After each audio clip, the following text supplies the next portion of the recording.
And we're back with some Valhalla. Couple shifts, and we should be done for the night.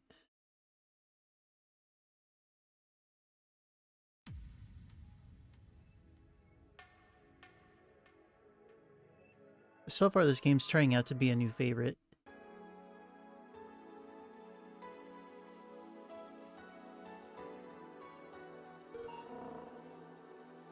Goodbye, Miss Bartender.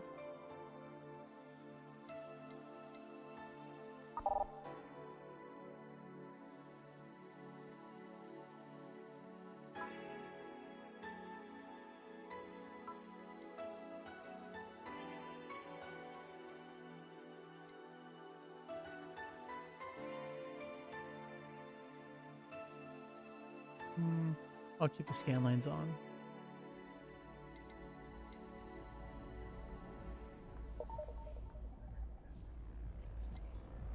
Okay, so last time we did the prologues. And then we have, I guess, a demo? I don't know what this is, but let's stay with the current times.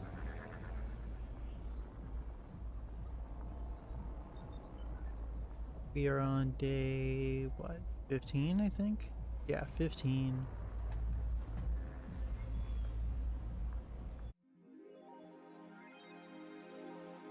Rent is due on the 30th. Please make sure your account has the necessary $10,000 or you'll be evicted. Looking at the poster, Jill managed to get Gabby off her mind, even if just for a little bit. Have a very nice day.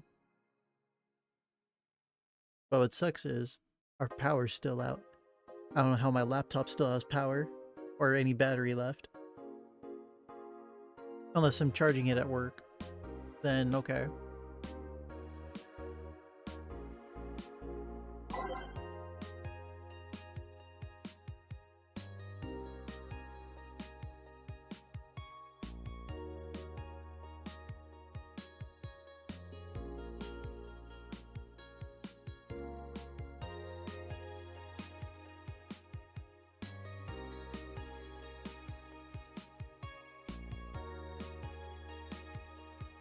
Whoa, VTS, are you tracking me okay?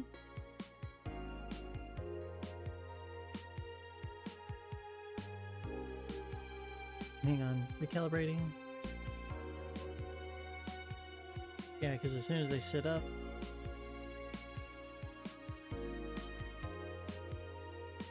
Yeah, there we go. Okay, I knew there was something off. Ta-da!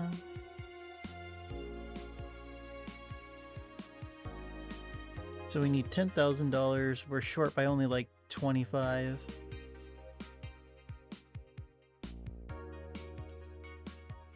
Scootin'.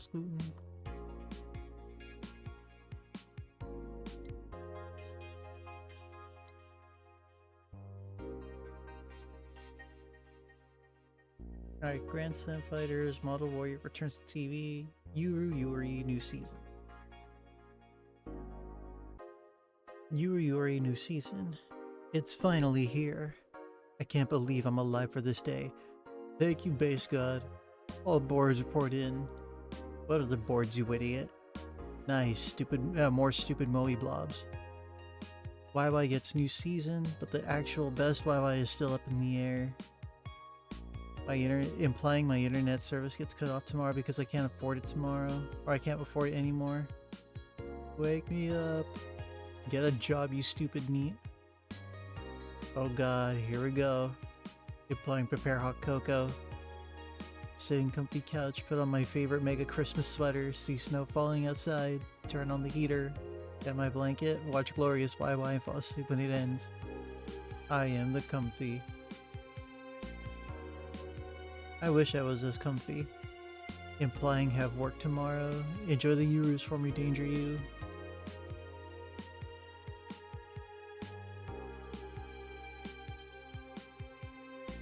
Hater the brain tired after name. Parliament discusses anime influence. Biker gang arrested after vandalism. English sucks.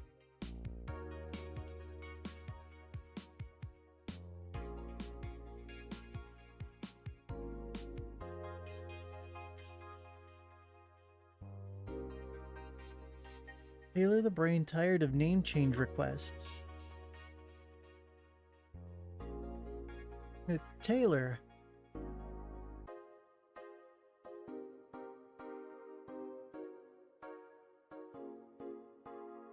A couple of weeks ago, we wrote about Taylor, one of the brains from the Sola Anima project. One of the highlights from the interview was that was unfortunately stripped from the unfinished version was a stray comment about how many people ask Taylor to change their name to Brian on a regular basis. I know people tried to be funny, but I won't change my name for a punchline, Taylor told the AE team. I like the name Taylor, and there's nothing wrong with Brian. I just won't be part of the joke. My life is worth more than that. Taylor is currently looking at their chances of becoming a senator in the upcoming electoral season. I mean, I would vote for Brian the Brain, but I would also vote for Taylor the Brain in a jar for a senator. I think it doesn't make any difference.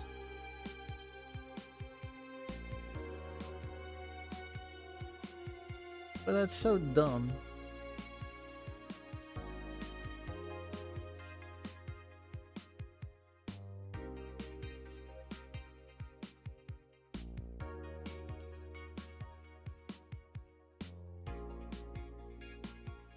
Imagine you become one of the first brains in a jar, and your name is like Adam, and they ask you to change your name to Brian. You'd be fucking pissed off too.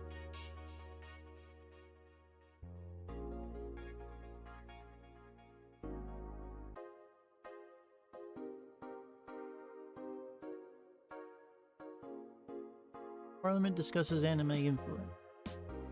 Ah yes, important topics and all. During an unusual meeting held at Parliament today, delegates discussed the effects of anime on the population. It's nothing but filth. Trash. A representative for the Workers' Party yelled during the meeting. If I could choke every single writer and animator out there, I'd do it. I'd choke them with my own enhanced hands. Several anime studio heads have responded to the news. I think they would ban it if it wasn't bringing so much money into the local market, Yamake told a producer told the Augmented Eye during a phone interview. I do agree that anime is trash, but I'll save the genre. You can trust me.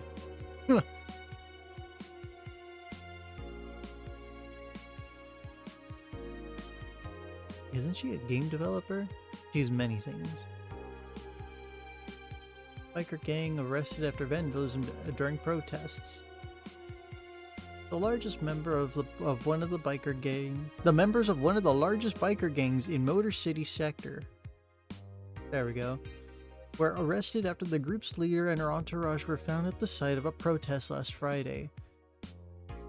Their leader, commonly known in the streets as Christine Love, declared that to the press that they were unjustly arrested, and that her gang was only there to defend protesters from the White Knights. They're afraid of us. They know they can't take us down in the streets, so they used protesters as a shield, but we had no option but to surrender, Love told AE during a phone conversation. They're currently detained and waiting for trial. The formal charges are unknown so far.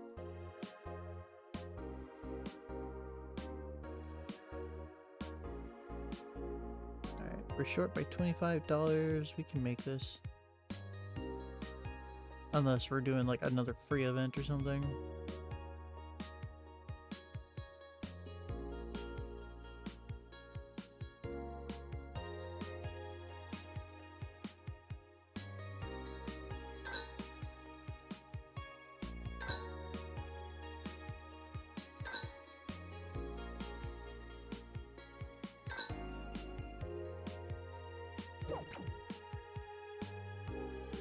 I wish I could change my phone background. Alright, off to work. Tuesday, December 27th. Good evening. Hey Jill, let's have a New Year's party this Saturday. Isn't that a bit soon? Why, did someone famous get killed at a New Year's party? No, I mean... Never mind. Sure, I'm in for it. Great. And Gil. He's coming too. I mean, it's not like he has anything else to do. Hey. No, I mean, where is he? He was escorting a client of his to the station. He should be back any second now. Back? See?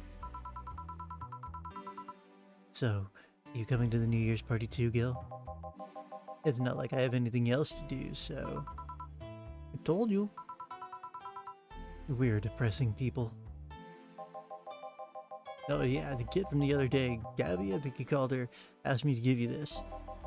I believe it's a note. Anthrax. Oh no. A note? Gabby? Let's see. First of all, I want to apologize for my behavior before. I was still hurt by my sister's death, and it wasn't fair to take out all the stress on you, let alone put the blame on you. And so, it feels weird to ask this of you after how I treated you, but I really want to talk to you. I want to catch up, to chat for a while, to do what you were doing with me before I lashed out. I want to understand this freedom you talked about, the fear that drove you to a fight with my sister. I'll go back to the bar on the 31st. I won't take much of your time. If you don't want to see me after all that, I'll understand. But please, I really want to talk to you. Gabby. Well, that girl has a big vocabulary. She was always a smart one. The 31st is written in different handwriting. Oh yeah, she asked me when you would be here and relatively free, so I told her about the party. I also assumed you'd say yes to the party, which might not have been the best idea now that I think about it. Boss, I'm having second thoughts about coming to the party. What? Why? Because I really don't want to face Gabby again. Now it's coming back to me, what drove me to never go back and apologize after all these years. Fear and shame. Shame because I know I made a hideously stupid mistake, and it's painful to face your mistakes. And fear of what they might say. With Lenore, we never broke up formally, so I was always afraid that if we were to meet again, she'd break up with me. And I don't want Gabby to tell me that she hates me to my face. Lenore was in the right to break up with me, and Gabby's in the right to hate me. But I don't want her to. Maybe if I never see her again, she'll never tell me that, and... Jill, you idiot! You're thinking backwards. Didn't the letter say she wanted to understand you? If you bail out on this, she will hate you. Not only that, but you're getting a new chance here. You want to live the rest of your life running from another memory? Didn't you just say to Armitage that you hated feeling like that? Armitage? Titty hacker. Alma, right. I don't know what happened when you fought with that girl's sister, but now you have a chance to make amends. And not only that, you have us watching your back. So I want you to think about this. One day of fear or a lifetime filled with regret. Which one do you pick? Yeah. Yeah, you're right. I hated feeling like that. I won't run away this time. Good, because I would have gone to your apartment and dragged you out of there if need be. Hey, boss. Thanks. That's what friends are for. Yeah. Anyways, let's start the day. Friends. Shit.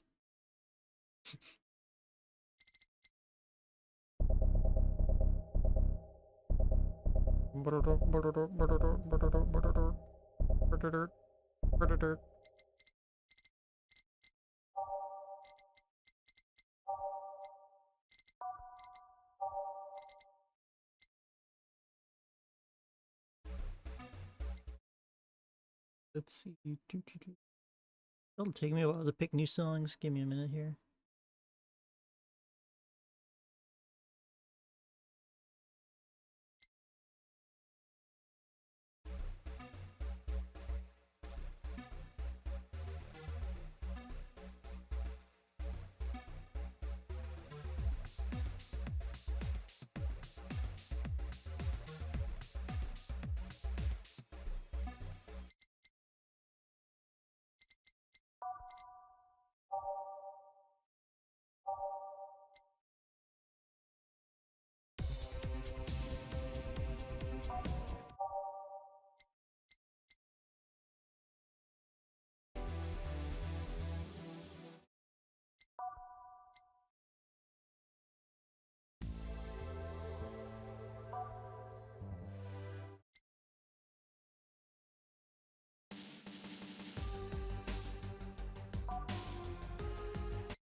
Time to mix drinks and change lives. Seriously though, it's the second no that has stirred such feelings in me. Second one. 2 weeks ago I got another note in the mail. This one's from Lenore. Was that the envelope you took away from me in a panic? Yep. You haven't opened it. Why not open it with Gabby? You're facing one fear, might as well face the other. Maybe. Don't push her, Chief. I'm not. I just know she's capable of doing all that. I'll go secure stuff for the party. Call me if you need anything. Keep it up, Jill. Thanks.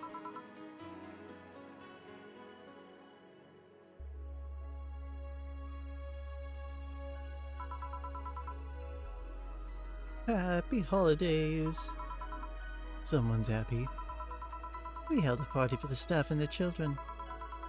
You should have seen the faces of the kids receiving gifts. Nabbing that Santa suit last minute the other day was totally worth it. Santa dresses seem to have been popular this year. I heard they were sold out in most places. There was this weird shortage of Santa suits, but luck was on my side this year. Ahem, sorry for that outburst. Why? You looked so happy I felt happy too. You shouldn't hide your happiness.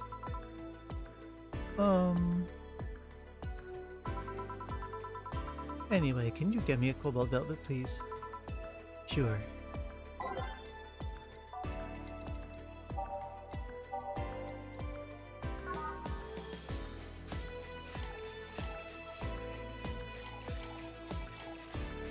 Three and 5.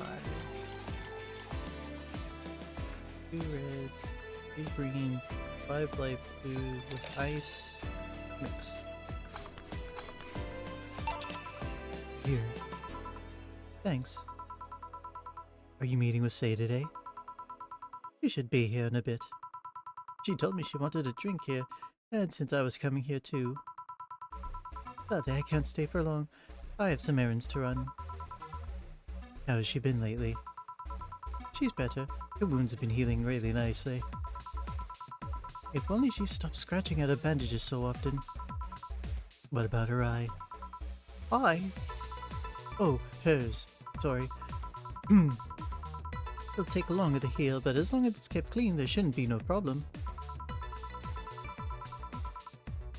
But to be honest, I'm more worried about her emotional wounds. She doesn't show it, but she's had depressive bouts from time to time.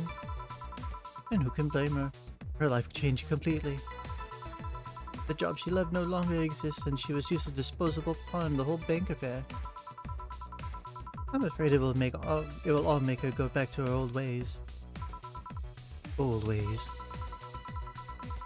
There was a rough spot when Say was a teen. Her mom's clinic was about to close, and her biological father, who was an asshole, showed up.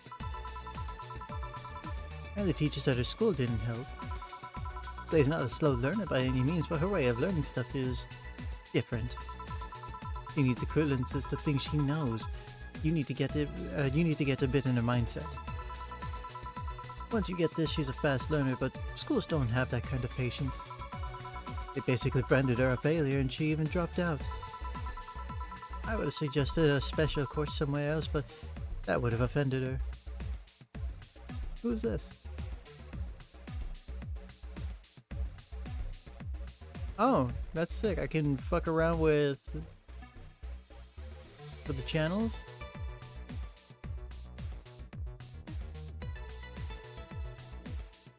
I didn't realize.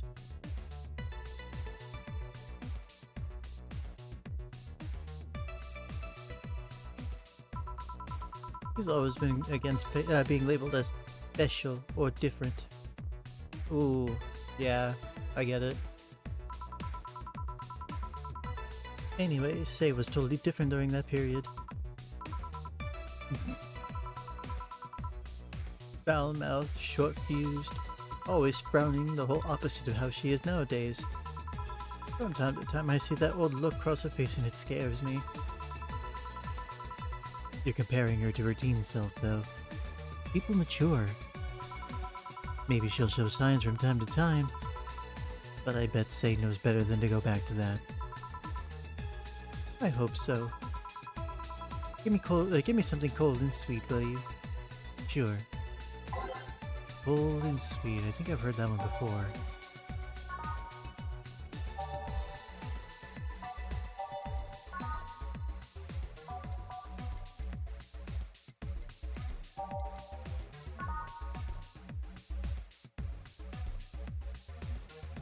Yeah, Moonblast. 6, 1, 1, 2.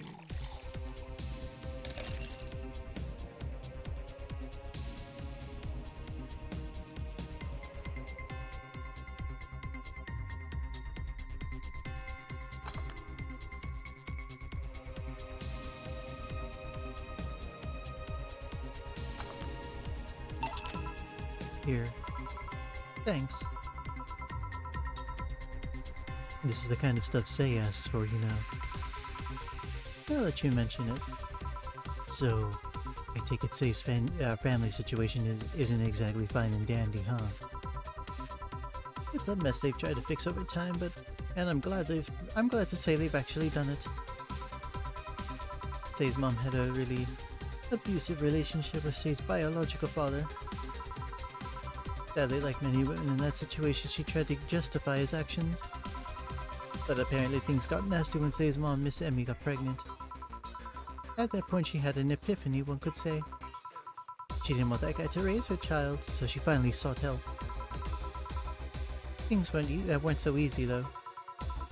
Before the authorities could take him away, Miss Emmy got a serious beating from him. She still uses a cane to walk thanks to that. She moved here, Say was born. She started a veterinary clinic.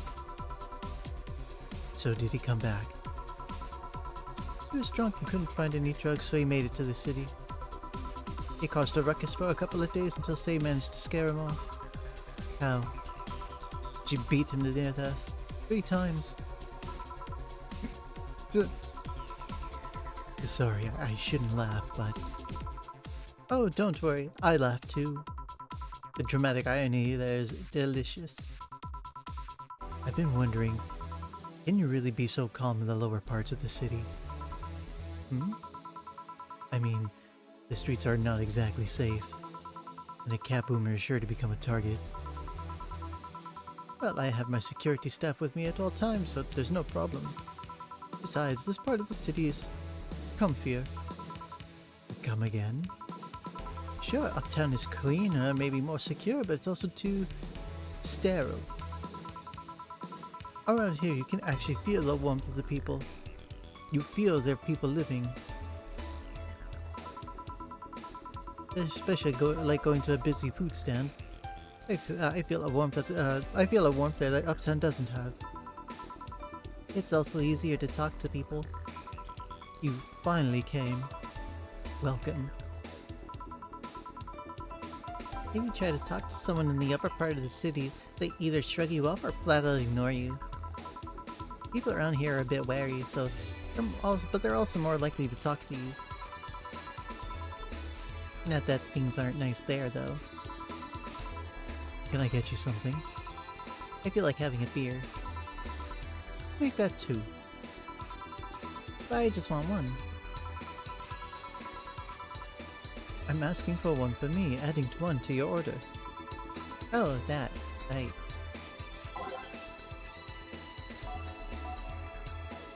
Aww.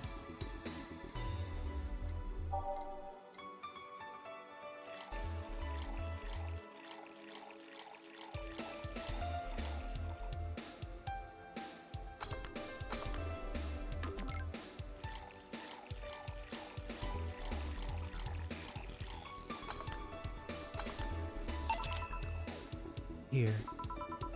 Thank you. Thanks. Say, you should have seen the kids after you left. They were all playing with the toys you picked. You nailed it again this year. They were all asking, where's Say? Where's Say? Why do they call you just Say and they call me Auntie Stella? I don't look that old.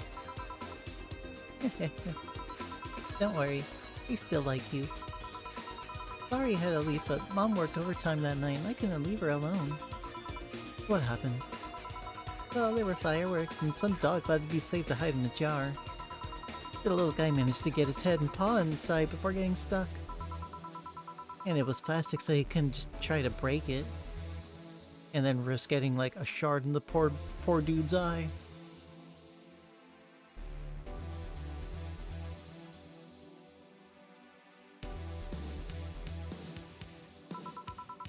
That's messy.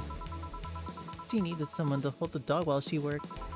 Poor fella was scared. Well, I'm out. Oh yeah.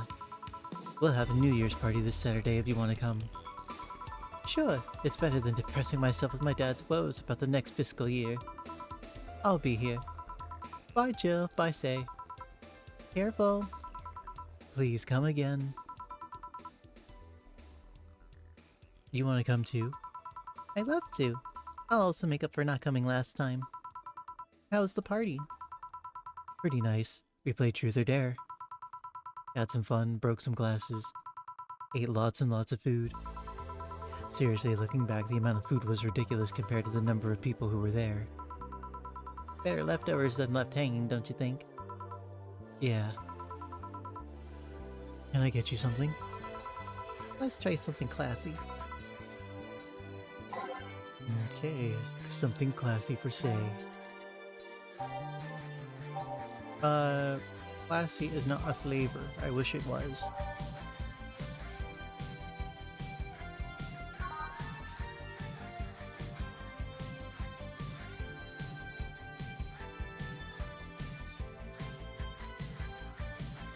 No, this will probably kill her. Let's not do that.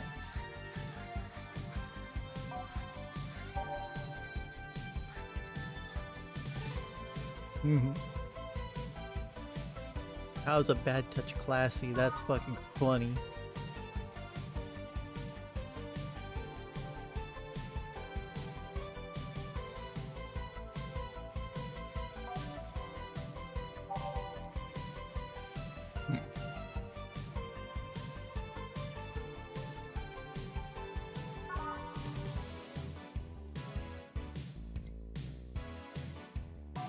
They're all like 250, right?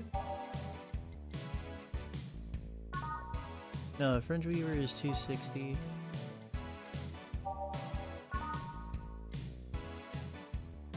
Oh, 280. Pretty sure she likes bubbly drinks too, right?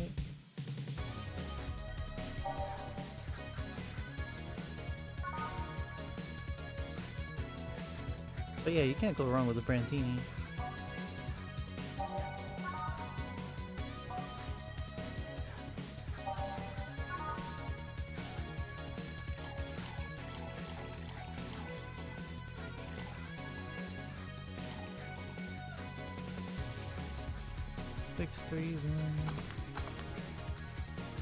The fuck is this? Oh.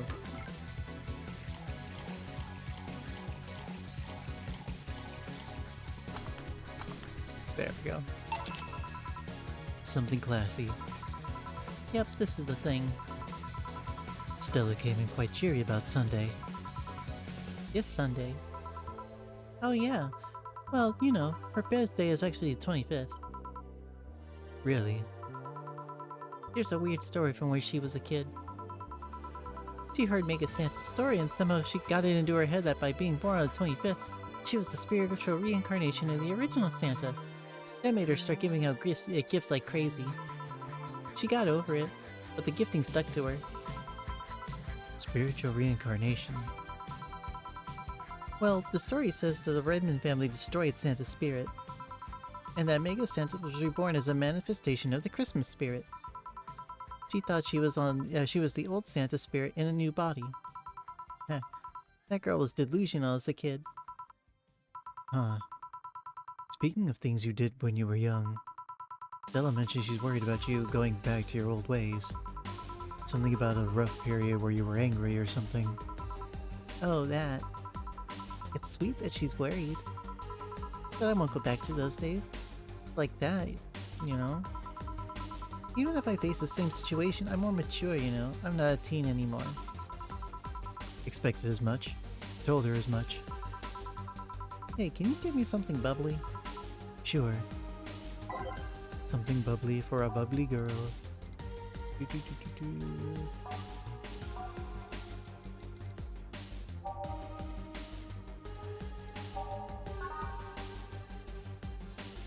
Well, maybe a fringe weaver. Again, I don't want her to like just fucking pass out and just die right there in my bar.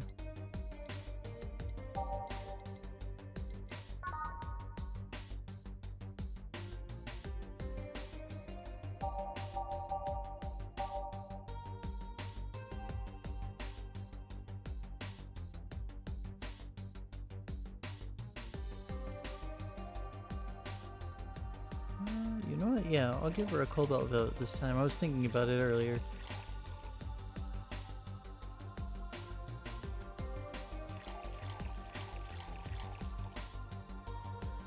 Two, three. Oh shit! Wait, whoops. Wrong blue.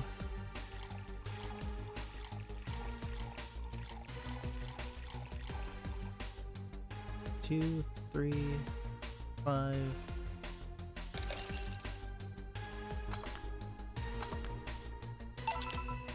Here. Bubbly bubbly. Hey, chill. This might seem random, but do you remember the first time I came here? Yeah, you're the second white knight I've served. I remember. Why? Precisely because of that. I've been meaning to ask you about that story. How was your other experience with the White Knight? If I had to put it simply, the total opposite of you. Oh. She came here as part of her work, looking for information on some case. I went through the motions, offering her drink and all that, but she only came here for a job. Only for her job. At first I thought she was just another private eye, but she showed me her badge and all. What kind of case was it? I wouldn't know. She never told me, but she asked if I saw some people. She got pretty intense when I told her I had no idea who she was talking about. I asked if I suggested she ask the vending machines outside, and they told her the suspect climbed on them. She got her info and she left. Pretty professional, if a bit intimidating. She seemed personally invested in the case, though. The way she lost her cool was suspicious. You seem to be pretty good at reading people, Jill. It makes me kind of jealous. Nah, I'm not good at that. It's just a coincidence that I noticed it. But you noticed it. I'm not good at reading people. Even if the cue was thrown in my face, I wouldn't be able to see it. Look, I have one eye. I'm sure you can compensate with another skill. Any particular reason you asked me about that event? Not really. I just found the fact that I was the only other white knight you served weird. I mean, really? Just 2? Weird, I know. I've spent most of my life with almost no interaction with white knights until I met you. Means you've had a nice life then. That sounded creepier than I thought. A bit, yeah. Well, I'm done for today. Thanks, Jill. Please come again. I'll go take my break, Gil. Sure.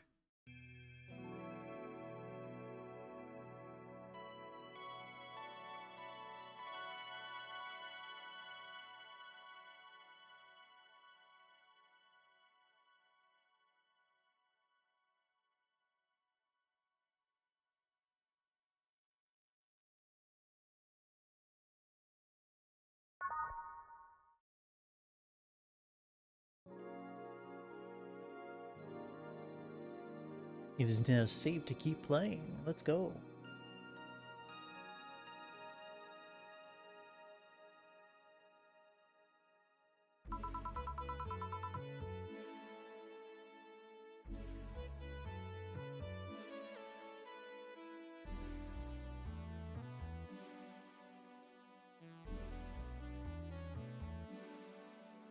I wonder if I left food for 4. can't remember if she fed her cat? That's not good. Uh-oh.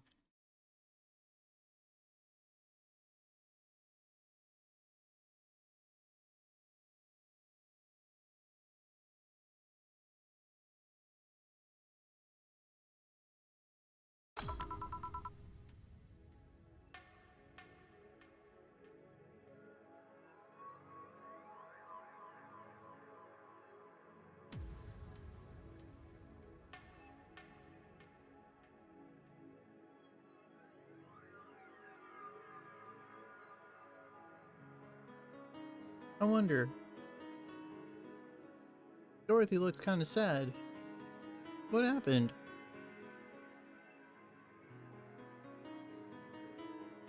Okay, I'm here.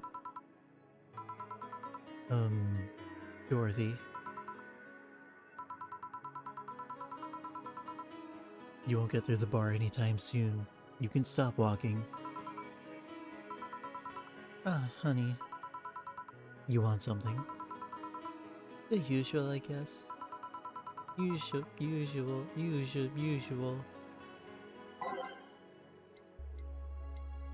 The usual. I wonder what's wrong with her,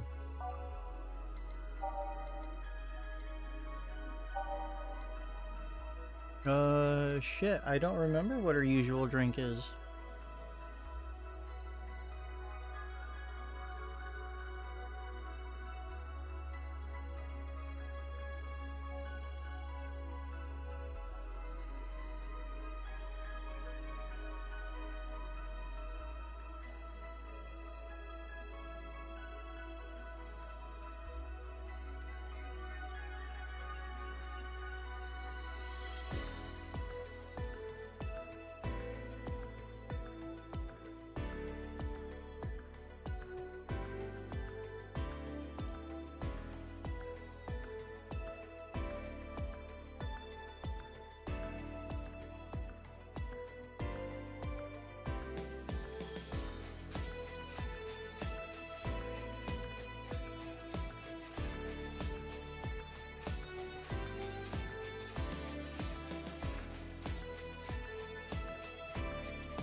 I think she would order sugar rushes half the time, right?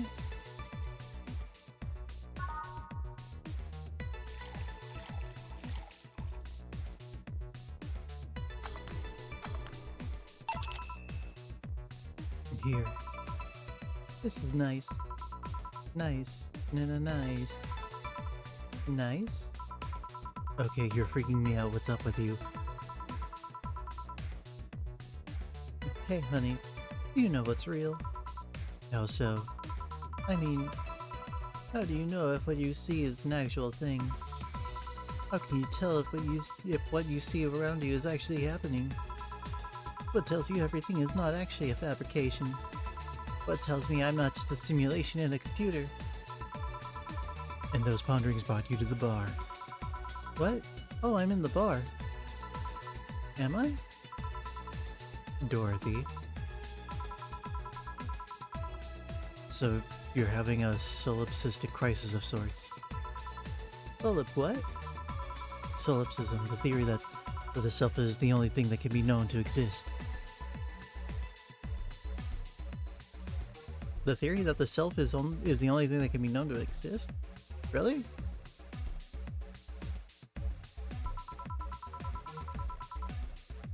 See, that's another thing right there. That word. Solipsism. What does it even mean? Where the hell did it even come from? Well, solus means alone and ipse means self. Yes, but how did it come to be? You expect me to believe that just a lot of people decided to randomly make random noises? Just randomly decided to make noises and decide, hey, let's make this noise mean this. It doesn't make sense. Words don't make sense. I've been repeating words for a long time and they've stopped making sense. Why? Calm down. That's just a semantic satiation. Stop making up words, honey. And then there's this counter. How can I be sure the counter is really here? It is. Please stop tapping it. Hold on, just making sure. I should make her a drink. At the very least, I'll have something to throw at her.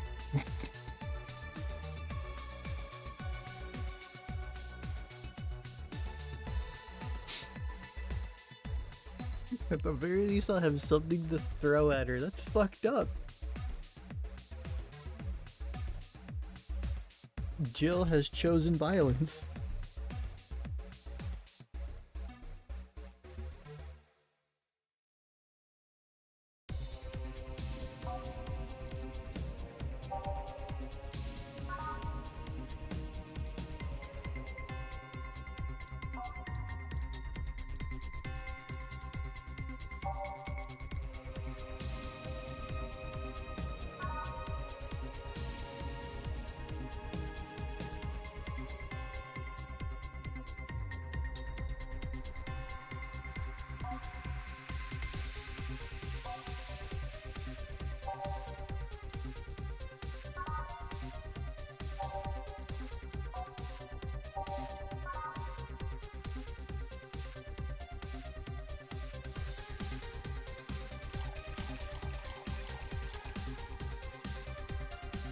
Oh wait.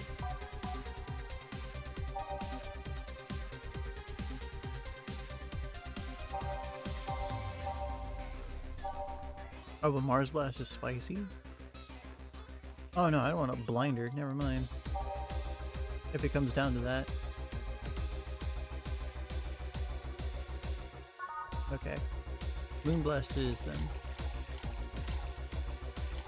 Shit. 6, 1, 1.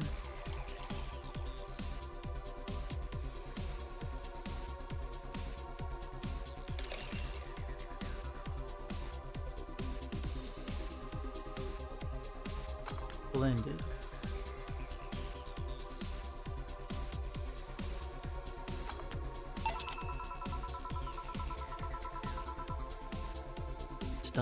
Stop tapping the counter so much.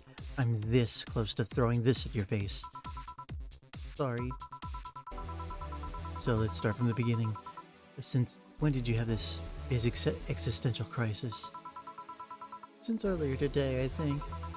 But I don't know. It was all too sudden. I was thinking about everything that happened from a week ago until now. How much fun I was having, how much I loved everyone around me. And out of nowhere, the thoughts started piling up in my mind. What is love? What is fun? Are those feelings real? Is all of that real? Am I real?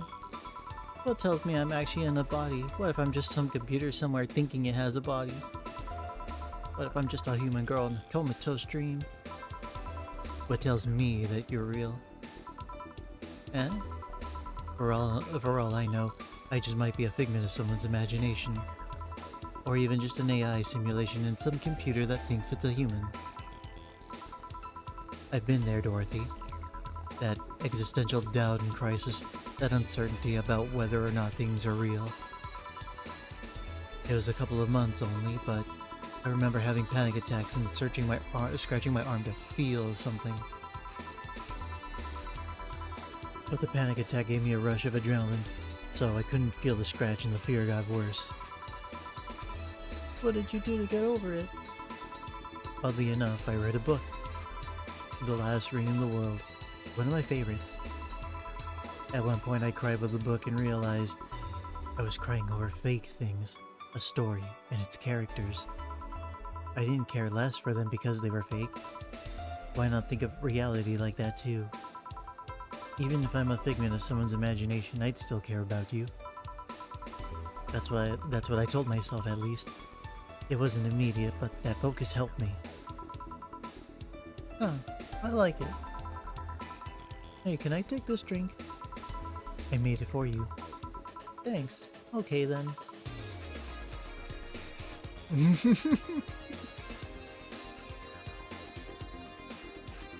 um, I don't think that's how you drink that.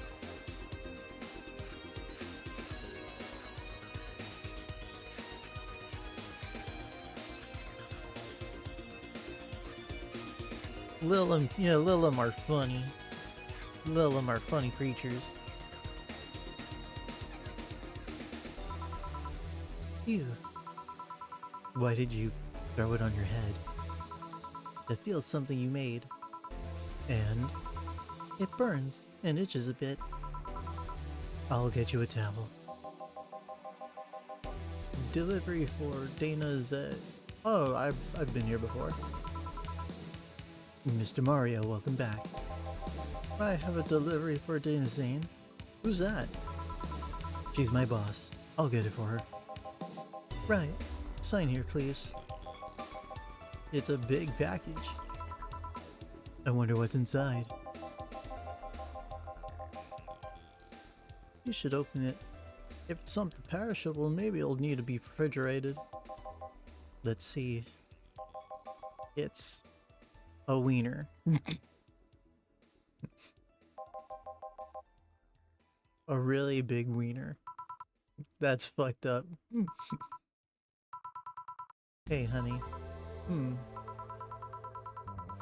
The big package had a big wiener inside. Oh, your boss do us such a thing. I don't know how she'll cook it. Perhaps she'll chop it. Honey.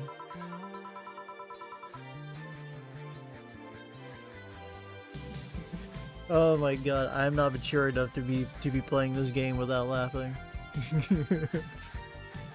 Seems the wiener's too big to eat correctly. Stop. Maybe you could prepare some right now. What do you say, honey? You want some of your best wiener? Seriously, Jill. She's the one making the jokes.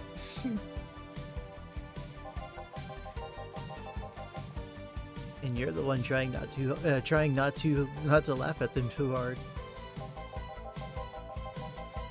Anyway, we all know if we dare cook this without permission, she'll hang us upside down. She'll hang me upside down. Hey, jacket boy, what's your name? I'm Mario. Come on, Mario, I'll buy you a drink. He might have another delivery, you know. This is the last one, actually. I'll accept your offer. I'll have a sunshine cloud. And you? I'm fine. Sunshine cloud for Mario.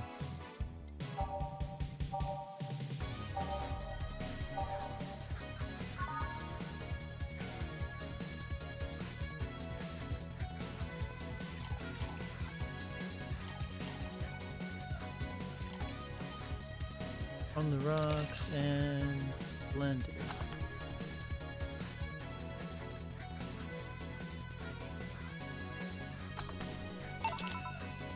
Here. Thanks. Hey, call me Dorothy. You can also call me Darling for the right amount. Yeah, Dorothy. Why did you buy me a drink? Just to let you know, I don't swing that way. What way? Lil'em? I'm a man's man. I like men, okay? Not that there's anything wrong with liking women, but... Oh, don't worry, I wasn't hitting on you. I was thanking you. Thanking me? Your package let me see Honey here laughing like an idiot. It's easier than you think. That made me happy, and I don't know, it fit with what she was telling me earlier. I'm more calm than when I entered. Glad to help, I guess. Well, duty calls. Bye Mario, bye John, bye honey. Enjoy your big wiener. Out with you. She seems like a nice girl. I don't mean for it to sound like it, like I I get it, don't worry. You like guys. It's clear. Speaking of, you like motorcycles, don't you? I do, yeah. Have you been to the motor district? I spend all my free time in the motor district, actually. Why? Is it true what they say about all the illegal races going on there?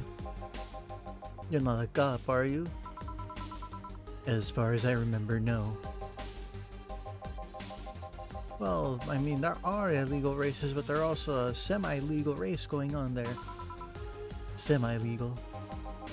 The authorities acknowledge that the race is going on. They don't know what goes on in them, however. Modified engines, casualties, substance abuse. The illegal ones end up being safer in the end. Huh. Have you heard about a biker called Christine Love? Ms. Love, of course, everyone knows who she is. What about her? Is her gang as dangerous as they say? I don't know. Nobody knows. Excuse me. They look intimidating enough, but truth is, nobody has faced them directly. Moreover, nobody wants to be the one that got beaten to a pulp if they turn out to be what they seem. So our gang is just there, menacingly doing their own thing, not bothering anyone. Oh. Do you want anything else? Well, I have a piano, man. Alright.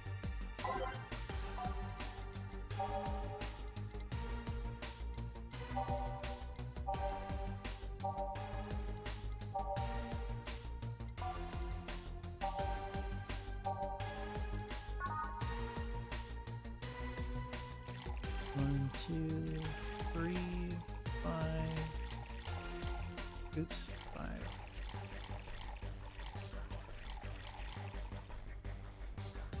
Okay, double check. 2 red, 3 yellow, 5 blue, 5 green, 3 light blue. With ice, mix. Here. Yeah, this is nice. This will sound weird, but do you believe in replibots? Replibots. There's a belief that some Lilim out there are designed to perfectly replicate a particular human. That someone or something replaces those humans with such Lilim. Thus they call them replibots. You know a lot about this. I don't. It's in most magazines nowadays. Well, it's the first time I've heard of it. What about it? On my way here, I almost ran over my neighbor. He just showed up in the middle of the street. And I say almost because he moved really quickly out of the way. Then I went to deliver a package and somehow my neighbor was there, almost immediately after the whole thing. And he was there the whole time. Maybe it was someone that looked like him. He had the same looks, clothes, and mannerisms. Trust me, you know a perfect replica when you see one. And you saw the kid Lilim here. They could easily pass off as humans. There are even Lilim idol singers nowadays whose voices can pass off as human.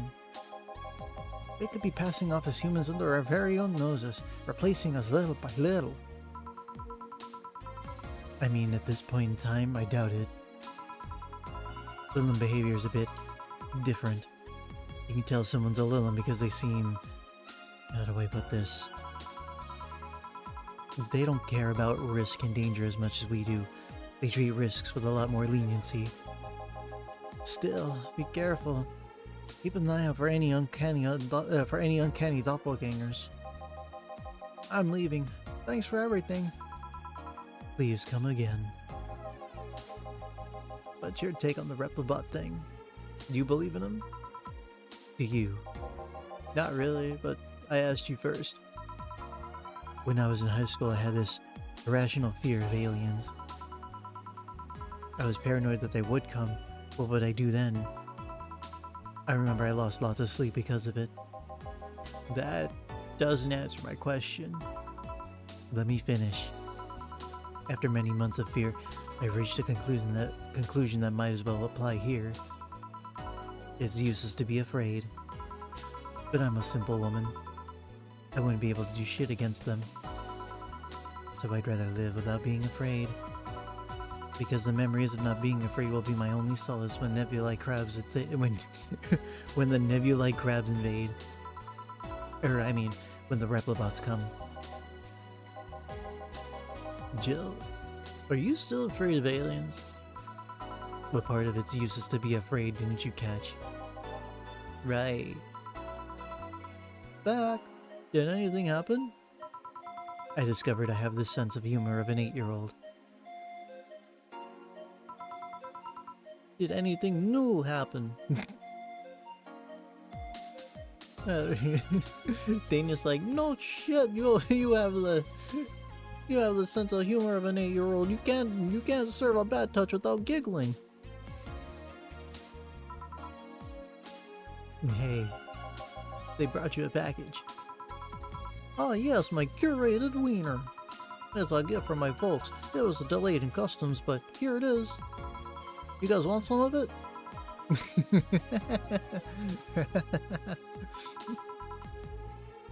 That's a new one. Let's go. Another flawless service. Today's payment $585, tips $800. Hey, we're doing better. So this time we earned ourselves $2,100. Let's go. Have some fucking money. I'm out of excuses. Damn. Okay, video game. You fucking crap out at fucking 15 days, really?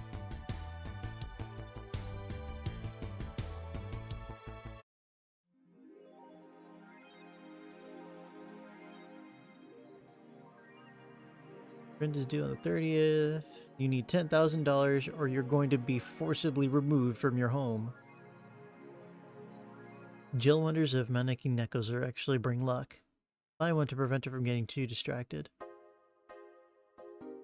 Oh, okay, so that's right. As we go through this adventure, we just keep collecting little baubles here and there.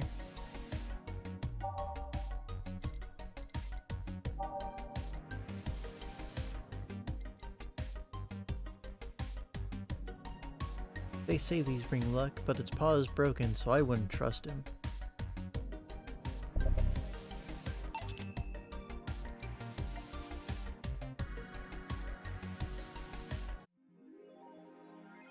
Jill bought herself what she wanted, and she's pleased. You'll surely have focus at work. Surely. Oh, there he is. He's up there, but we can't fucking see him. Because I have no power.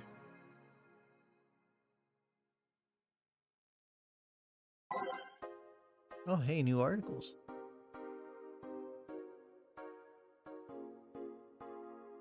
That bar called Valhalla.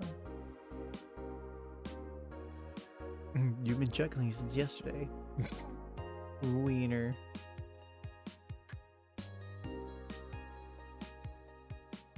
So I'm full of myself. You are. That bar called Valhalla. Is it any good? I need a place to unwind after work. Implying work. Normies are taking over, huh? Everyone is in need just like me. Anyway, the place is cool, but the bartender can be a bit of a dick. How so? Never been there, so I wouldn't know. Is she cute? I can take it if she's cute. She's cute, but I think she's a bit full of herself. The guy seems a bit more of a bro. I see you already had a conversation with her. Did she reject your advances? Nah, I just heard from the distance. So, is that a no? Kind of. I mean, if you're going there just to chat. I just want a place to chill for a bit and meet new people. Can I smoke there? Is there any bar from the BTC where you can smoke? Nope. Bummer. Well, I think I'm going next week. Sounds good enough for me. Alright, so we'll need to be on the lookout for some weird internet weirdo.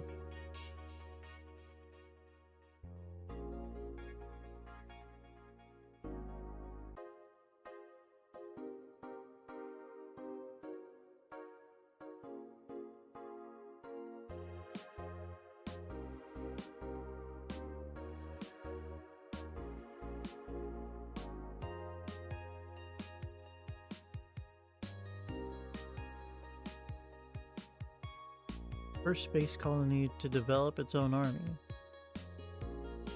Alice Rabbit is in space too? Amazing. Even though space was imagined as the promised land, a place where humanity would start over, it looks like we're about to repeat our mistakes from the past. The first space colony, Shin Outer Space, is currently in talks to develop its own privately owned army, following alleged threats from a notorious terrorist group. We're discussing it right now, but the law is most likely approved. We'll have an army, and we'll defend our motherland from any terrorist threat. Alice Rabbit chimed in during a private stream. This terrorist group does not exist. Don't let the Outer Paradise government fool you. The only reason for this law is so they can have more control over the population.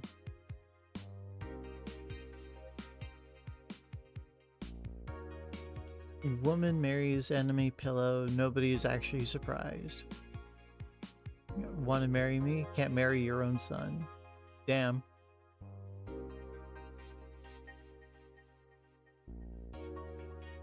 I remember a time when wacky stuff like this made a lot of headlines.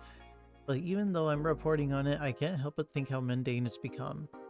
I mean, we live in a world where you can just plug into the internet and live there for as long as your wallet can afford related fees. Lots of people can get married in virtual spaces. Thanks to new technologies, the tradition of views on human relationships have changed so much that marrying a literal object feels kind of tame now. If the pillow had some form of intelligence, it might be somewhat different, but it's just a plain, generic anime hug pillow. Get with the times, Grandma. Okay.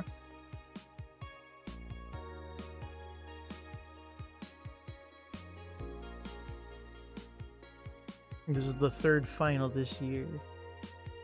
Yeah, Yeek, the final remaster, leads the video game charts. The newest remaster of 2016's Yeek, a postmodern RPG, opens the charts this week with 3.5 million copies launched on its shipped on its launch day.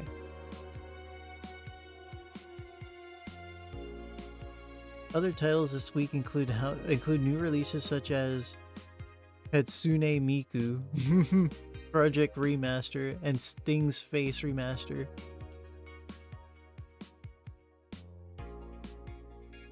Full chart including lifetime sales. 3.5 million. Water Pro Wrestling G.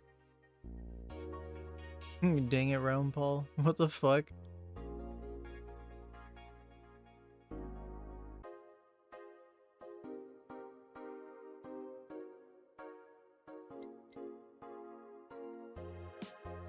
Alright, another shift. Wednesday, December 28th. Good evening. Ah, Jill, I'm out to get firecrackers. Firecrackers? It's New Year's, right? We need some. When firecrackers scare off the Yeah, good idea, go ahead. I'll be back in a bit. Even for a cat lover, you sure get excited about firecrackers a whole lot more when dogs are involved. I know how hypocritical it sounds and I don't care. Jamie's here. Greetings. Anyway, let's start. Wow, my guy just entered and disappeared.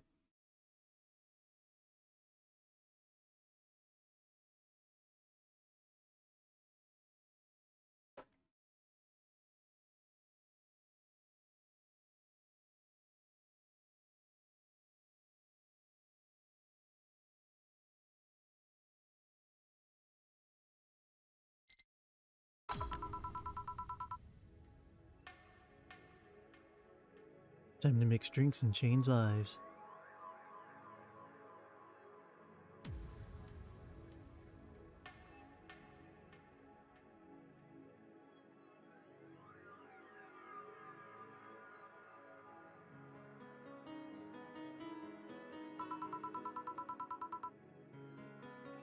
The guy that wouldn't come back twice. Yeah, shut up. By any chance did something fly over here 2 weeks ago? On Friday. Yeah. There were lots of weird explosion noises throughout the night. But as far as I understand, those were made by a flying drone or something like that. So it flew by here. I take it you know what made that noise. Let's just keep it at whatever Jones story you heard. Right. The noise got annoying after a while, I must say. So it remained in the vicinity? I don't know what counts as in the vicinity, but yeah. Just an explosion all night. Interesting. It didn't get far away. Now get me a Mars Blast. Mars Blast for the guy that wouldn't come back. Twice.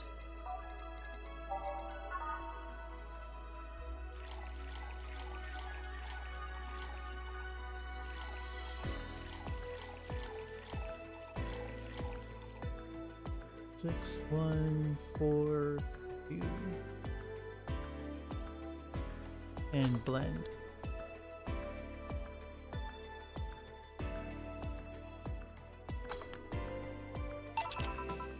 Here you go. Well, you didn't mess up. Sorry if I made her reject. You looking for a fight? Most certainly not. You really think you'd stand a chance? You're like half his size. I can fight dirty. He kills people for a living. I can fight dirty. Joe, please, you make me sound like a savage. It would be like me saying that you get people drunk for a living. It's not wrong, but there are better ways of saying stuff like that. You're right. Sorry. And like I said, I'm not looking for a fight. I just noticed you seem to like strong drinks. What about it? Well, to be honest, it's a rare sight in this bar. I don't even get to believe I'm the only one who ever enjoys them aside from the owner. May I suggest you try a suplex next time? It might be to your liking. Okay. Let's try this suplex thing. Right. Let's give Ingram a suplex. Wow, that sounded weird. It does sound weird. Especially when you say it out loud in character.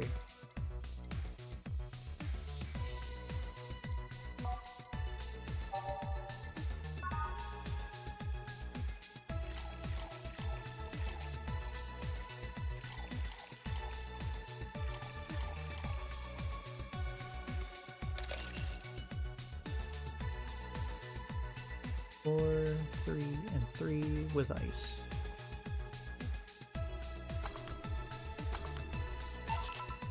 Here. Good stuff. Less like a burning but punchier pile driver. Say, your face looks somewhat familiar, mister. Call me Jamie. And you are? I'm Ingram. Anyway, I think I saw your face somewhere. Maybe when I needed to look for a specific file item. Did you perhaps go through a nanomachine expunge?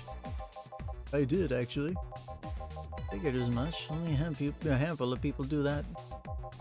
And almost all of them are people with nanomachine rejection that feel oddly suicidal. So why go through the whole thing? Rejection. Need to hide something? The second one.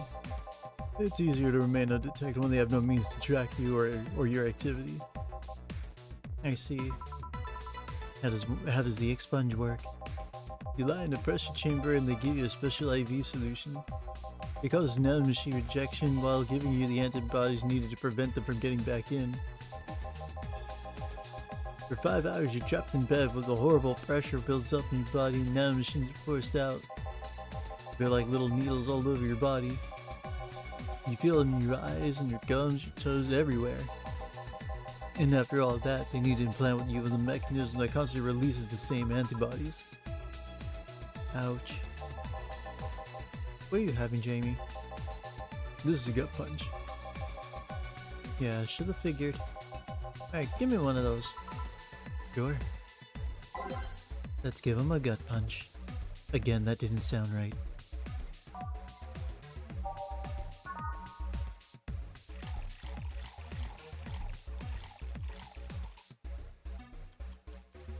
5, 1, and we'll give him a 1 for fun. Here. Yeah, I love these. It looks different from yours, though. I had a couple of extras in his, actually. So where's this haunted body unit they stuck with you with, Jamie? Inside, like all other maintenance systems. It can be troublesome at times, with the perks of not having nanomachines in the body outweigh the cons. And the rest of the enhancements, were you reconstructed, or have you been adding them over time? Over time, either by getting a much needed enhancement or through fixing injuries. I see. Well, it was a pleasure, Jamie, but I gotta leave. Nice meeting you, Ingram. Please, come again. Don't count on it. You said that twice. Shut up. Seemed like a nice guy. Right. I won't call him a bastard, but he's not the nicest in the bunch. Maybe you got him on a bad day. Nah, I think you're just that good at bringing out the nicer side of people. Oddly enough. That guy tires the hell out of me. Someone's in a good mood. Give me a bad touch, will you? That way you'll be in a good mood too. A bad touch for Alma.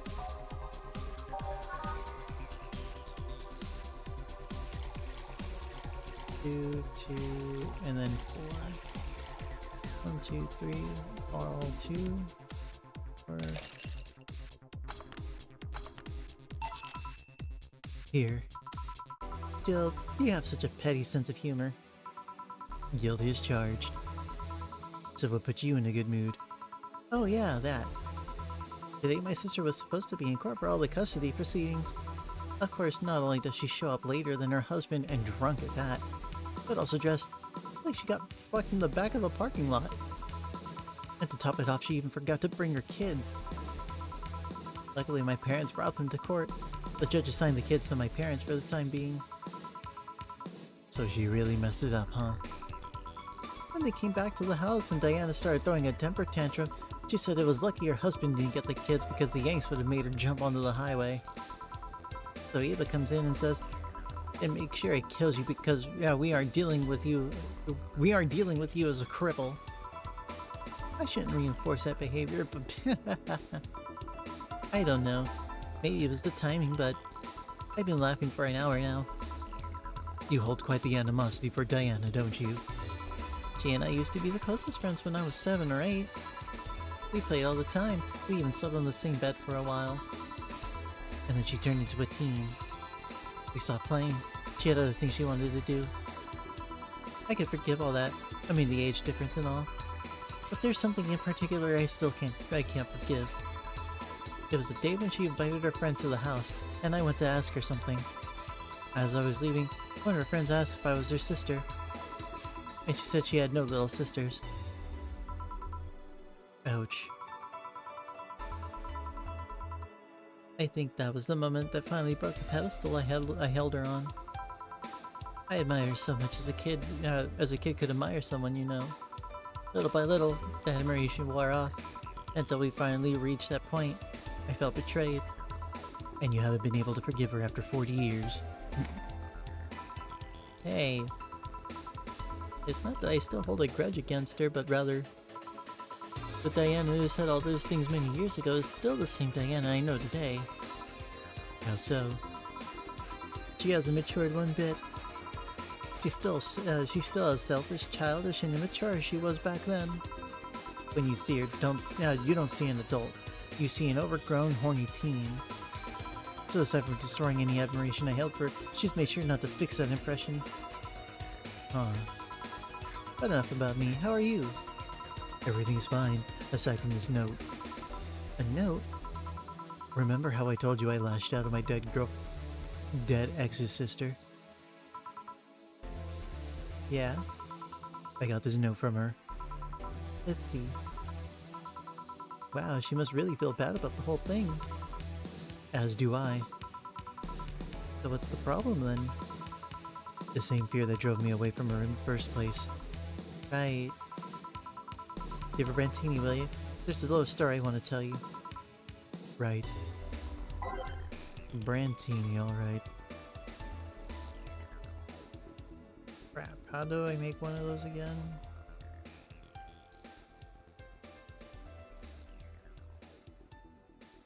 That's...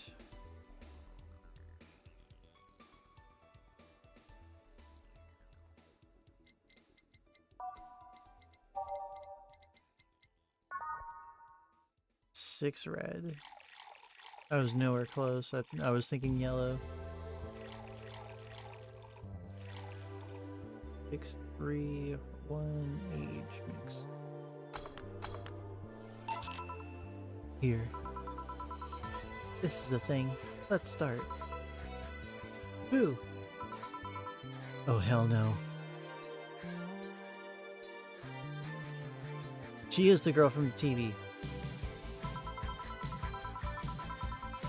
This is the story of a girl who grew disillusioned with one of her sisters. Soon it became animosity, and not long after that she distanced herself completely from said sister. With time, the girl that would become attached to her elder sister, looking up to her achievements. All I can look at right now are those boobs. Not now. Said sister would even marry the girl's best friend not soon after. And after the girl went into college, said sister would quit her job. The sister was worried sick about leaving her baby kid alone, prompting her to leave or to quit her high-ranking job. What if I hire your high-ranking lips? Shut up. The girl, even as an adult, felt betrayed. Her role model sister went against everything she held her in high esteem for. She was no longer a child, and yet she felt like a part of her had crumbled. Hey Joe, I can lift your sweater. You wanna see? I bet you wanna see. Alright, enough. Enough? Shit. Peace out. I know the girl is you and the sister is your eldest sister. Please get to the point. Right. The point is, if you don't face her, she'll be heavily disappointed. She's trying to make amends with you. That must take courage. Lots of it. Yeah, you're right. My mouth's dry. Can I get a beer? Right.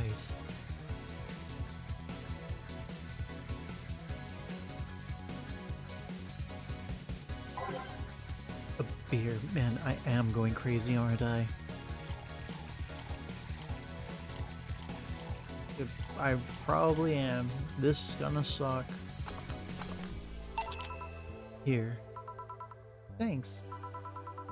So, tell me, did you and this Gabby girl get along? Oh, yeah. I never had brothers and sisters, but once Lenore introduced me to her as her sister-in-law.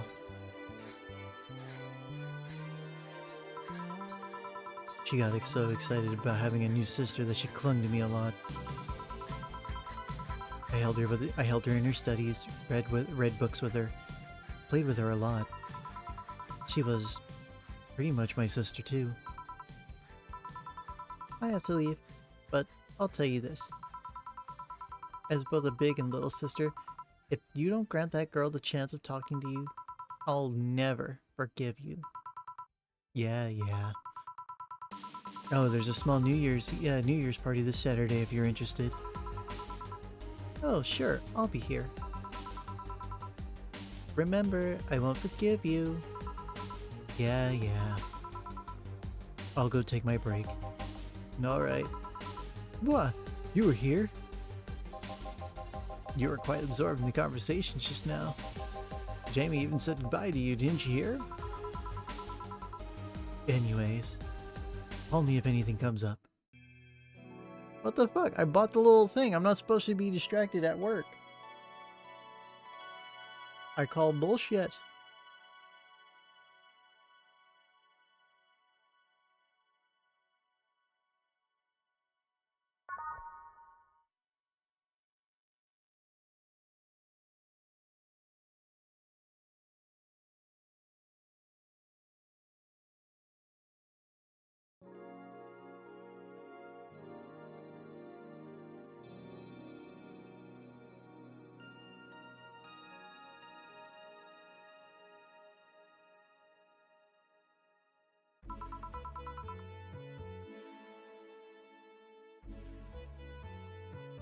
It's less chilly today.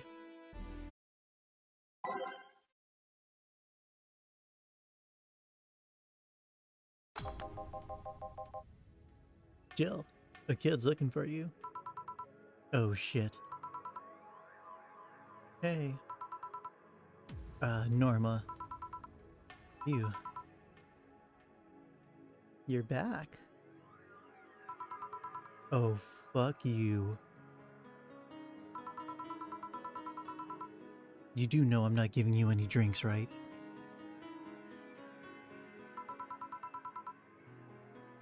Crap, I said it out loud.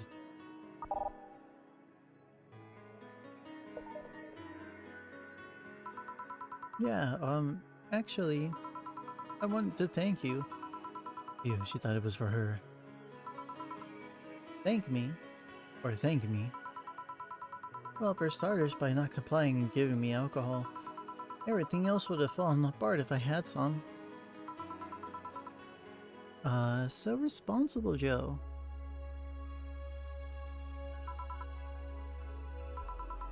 I kind of faced my mom and told her all about the pressure she was putting on me. And said I wanted to figure out what I wanted to do. And well, she didn't speak to me for 2 days. After that, she told me that it'd be a waste to spend my money in a university just for me not to give it my all. So she told me to still go to the college course, but that I was free to explore. Glad to hear that. And well, I wanted to thank you for that. Why is my TV broken? Me? If I just rushed headfirst into my original plans, things would have gotten ugly. And you were right. I would have been hurting her for the sake of hurting. Well, thank you.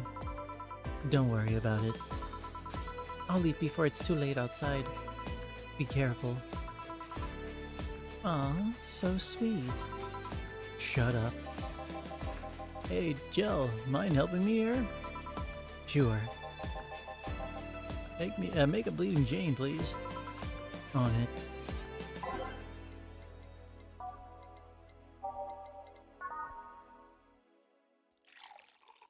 And when the screen goes down, it's gonna be like some very fucked up version of her, right?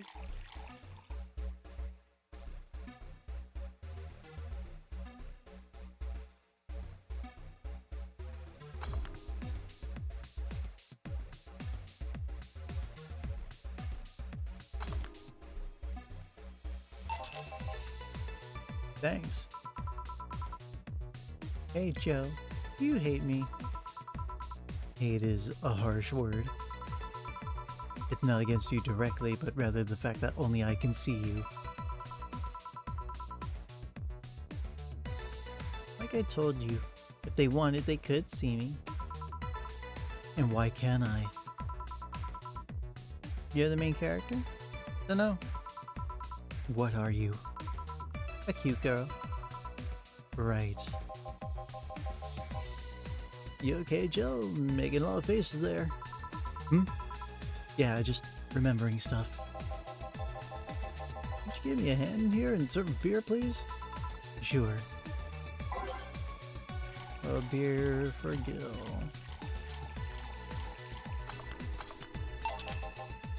Thanks. Would you lighten up if I showed you I can interact with the environment? Maybe it'll spook me, but let's try. There. Can't see anything. You sure? Yup. Weird. Nobody expects the Dorothy Inquisition. Oh, wait a minute. I think... Okay.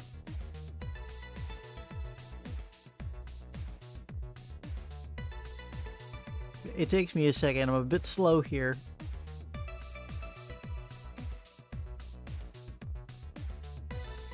Although she said she could interact with the environment, I think she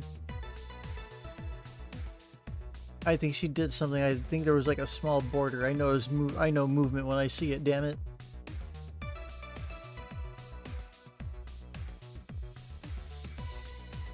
Alright, this is gonna be a little weird.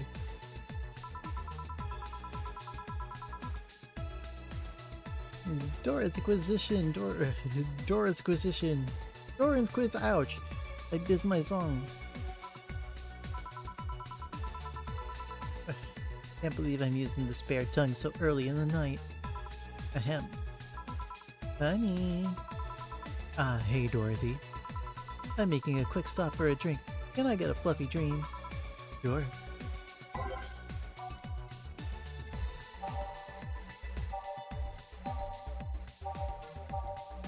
A fluffy dream for the Dorothy on the go.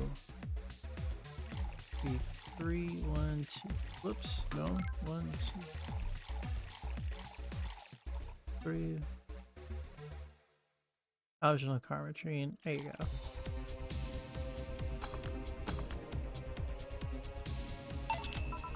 Thanks. Oh yeah, before you leave. What? Are you guys throwing a New Year's party too? Yep. Sure, I'll be here then.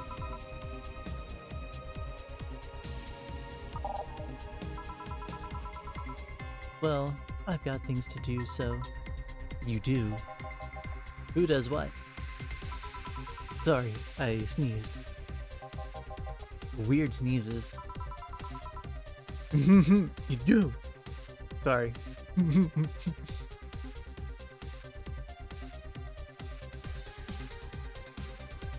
Anyway, I'm out for now.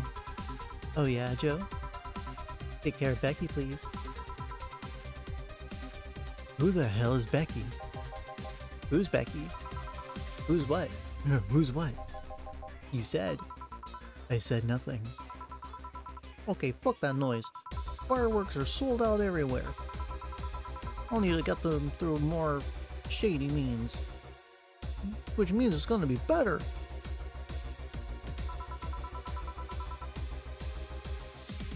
Don't worry, Jill. Don't worry, Gil. I'm gonna get the one from Malcolm in the Middle where it turned night into day for like 20 seconds.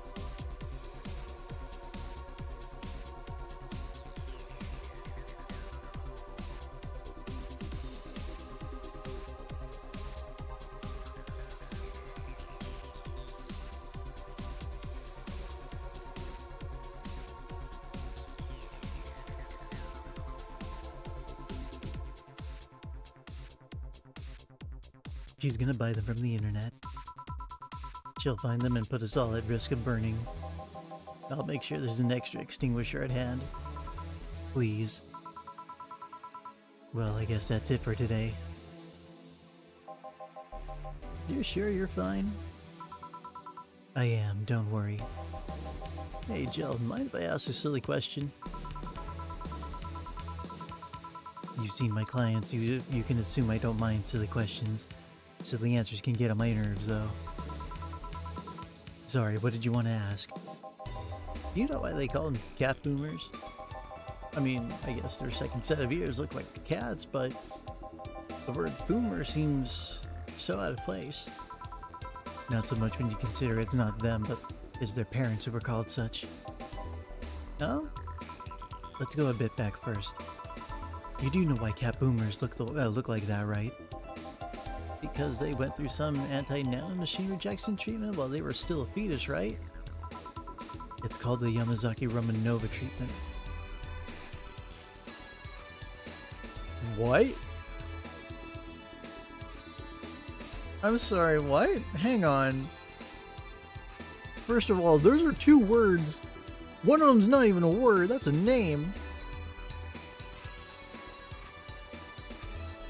And they're both fighting game related. What the fuck?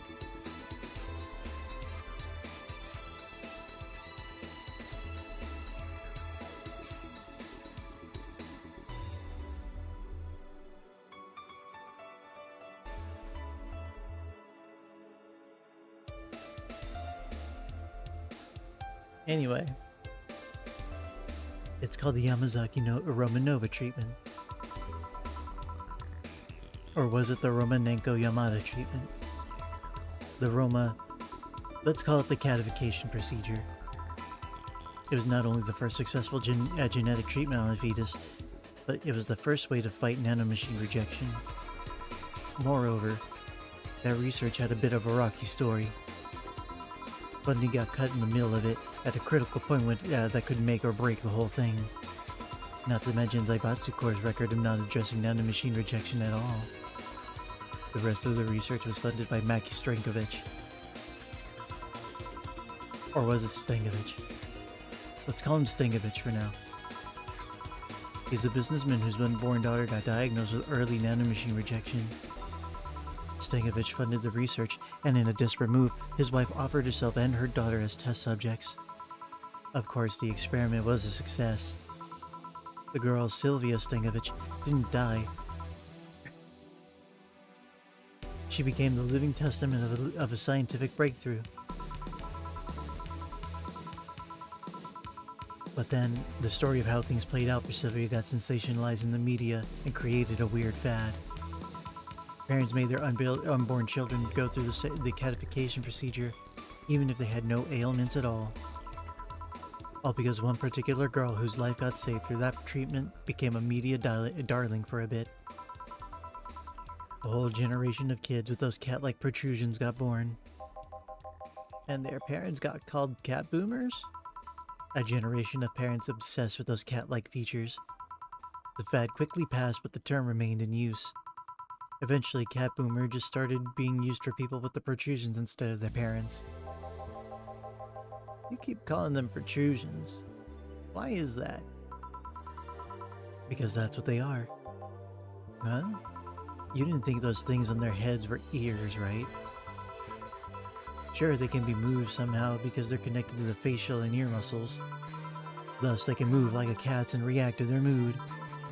But in the end, they're just appendages with no real function. Huh. It still surprises me a bit, though, that the biggest mutation they get after their treatment is just that. Those ears are a small miracle on their own. People have been born with no eyes for less intrusive procedures. You really thought they were functional ears, huh? Let's say I learned quite a bit today. Thank you. Don't worry. I feel like I should apologize for talking so much instead. And keep in mind that I'm fucking up the terms. I don't want you saying someone got protrusions because of a catification procedure. I'll keep it in mind. Wait. What? Yeah, the guy's name was Stankovic. I just remembered Sylvia Stankovic was around my age, and when I was a teen there were some TV specials featuring her. And I just remembered that I had the biggest crush on her. Now that I think about it, that crush had me very confused back then. And did you just need to shout? And did you need to shout just now? Sorry. In any case, I'm out for the day. Alright. Careful out there.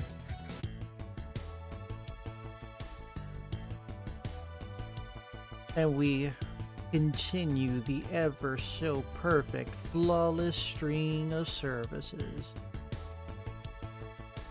All booze and no firecrackers makes Dana a dull girl. Huh.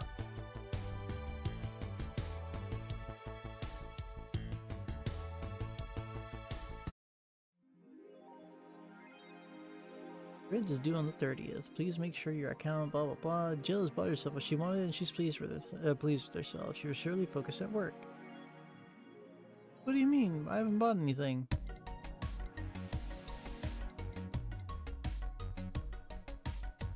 Because I have this. I have the Kiramiki poster. I think I bought that just for fun.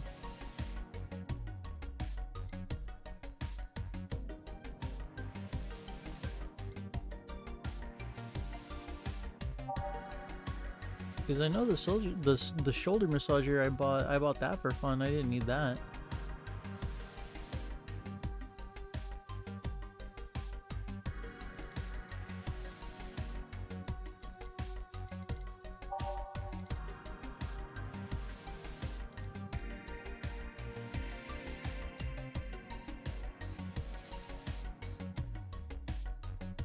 Yeah, because the QT game poster, I think she bought that on her, she wanted that on her own. We wanted the movie poster.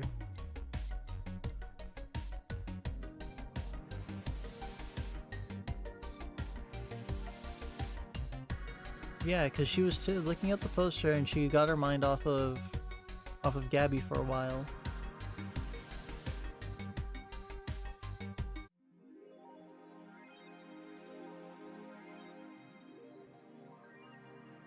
And this sucks. If the light was on, I could see if like Alex's beard actually grew in real time. You've been talking a lot with that Elma girl. You jealous? Oh, yes. My human owner, I am jealous that you talk to other humans, other creatures that are not, feline companions.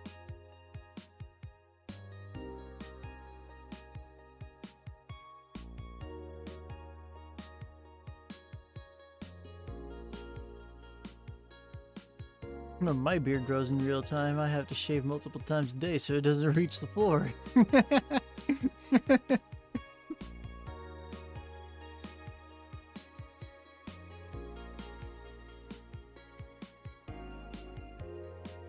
What up, Titus? How you been?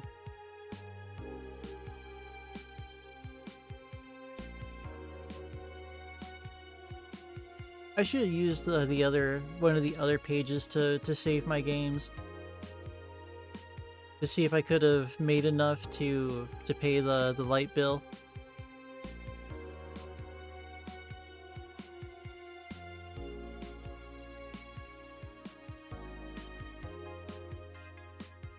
Because I think I really do have to play the rest of the game like this. Just living in the fucking dark. This sucks.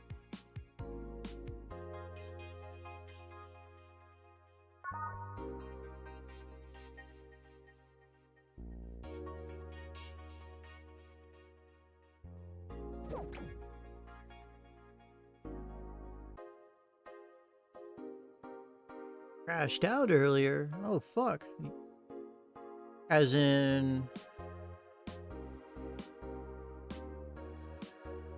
What, you fucking...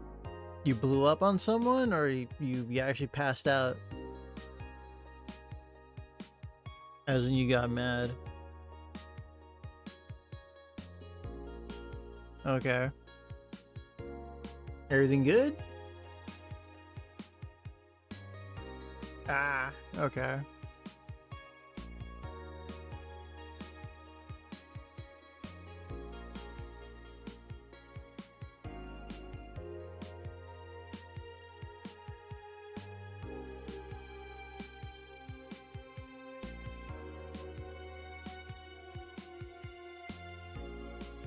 Thankfully I don't use those. I don't know jack shit about them.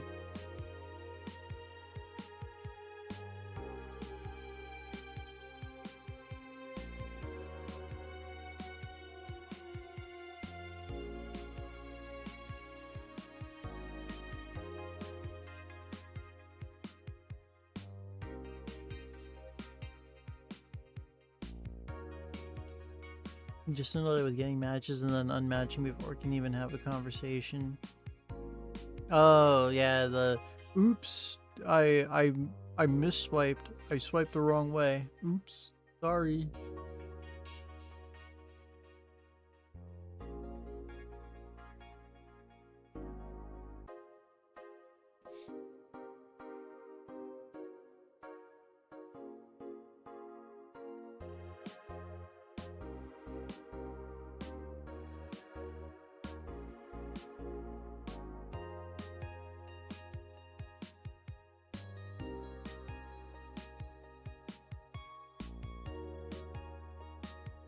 Like, they don't find me interesting, but they also don't put in any effort to have a conversation. I guess they only want to carry an entire conversation on his own. Someone that they can, like, listen to, quote unquote.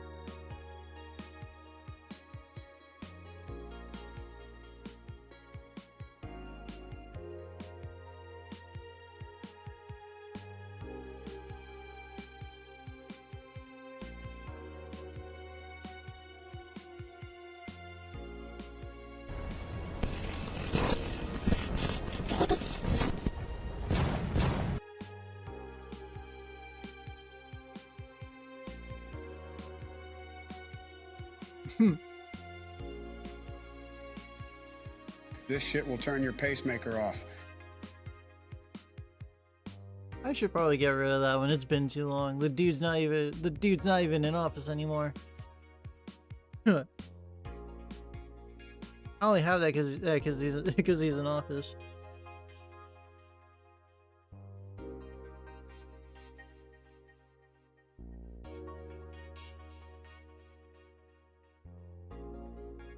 Well, he is for 8 more days. I thought it was the 15th.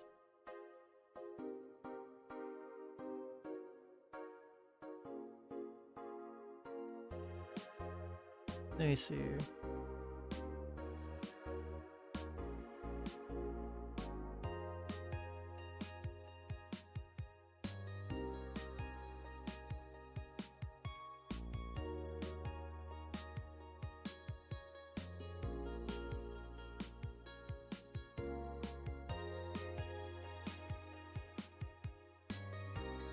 January 6th. Oh, okay.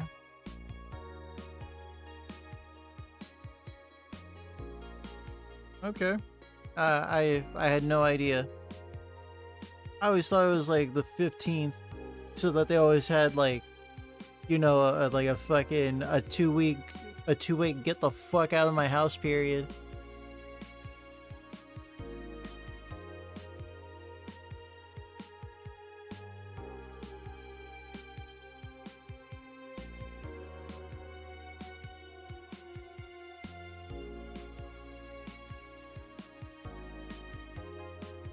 A 2-week period where they tell him, hey, listen, you need to pack up all your shit and all your family, get the fuck out.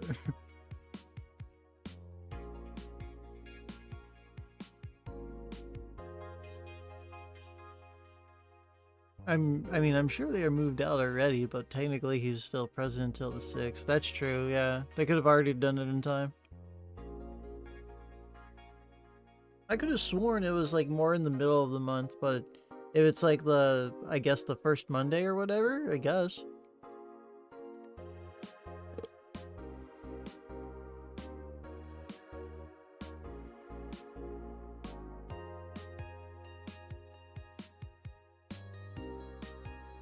Nobody knows how it works, I guess, yeah. That's also something that I'm forgetting. No one knows how this shit works. They just call it by ear. They do it on the fly.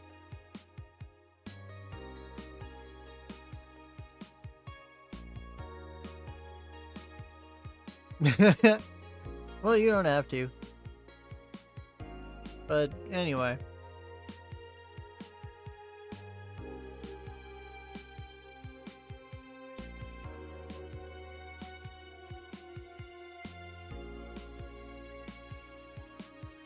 Surviving in Glitch City.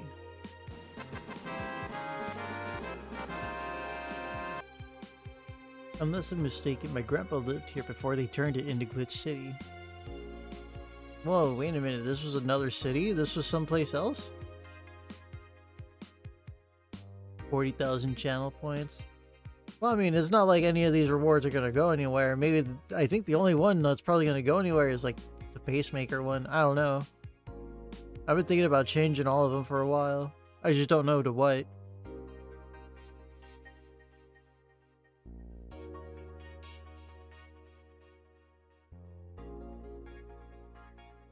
Any tips for a new friend in this wonderful land? Oh boy. Self-deprecating thread? Don't trust in white nights, and don't go out after 5 p.m. unless you want to get mugged or murdered. Bring a portable chair everywhere. You'll have to line up for flour. LOL. Get used to eating what you find. Get used to eat what you find. Shortages are getting out of hand. I've been eating rice with butter for months now, but I guess it could be worse. Don't jinx it, please. I have enough as it is. So coming here was a mistake. Why would you come here anyway? Visiting family, but now I want to take them out. Do it while you can. Yeah, airlines are leaving the city, LOL. Soon we won't even be able to escape. Hooray. Can I even get some weed in this crap hole somewhere? Yeah, I just PM'd you a good dealer. Wink. Damn. Well, Glitch City claims another life.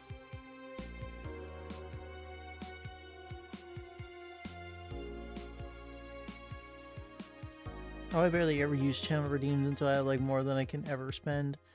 I usually save up for whenever the channel's most expensive thing is. Ah, okay. Well, so far I think the most expensive thing I got is like,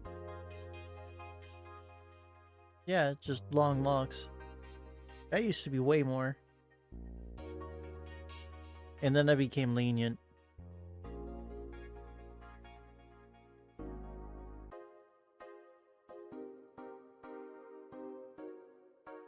Birth rates decrease as the youth prefers Lilum company. Being only with Lilum can be tiring, though. I also went to sleep in here for, a lot for a while, so that's how I saved up so many. That's fair. I appreciate it, though. Really, I do. At the beginning of the century, the idea that people would rather be with robots instead of other humans was treated as a joke. But the reality is that the convenience of these kinds of relationships have become immensely popular among Glitch City's youth, to the point where birth rates are beginning to decrease at an alarming rate. Annie Mae, a 17-year-old student, agrees with the general sentiment. It's just so much better than dealing with other people, you know? You can just make your own perfect partner. Oh, and sex is amazing. Don't even get me started. It's expected that new regulations will soon be announced to address the situation.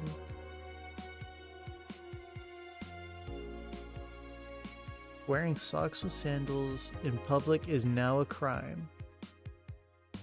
Gods be praised. First silly law I'm all in for.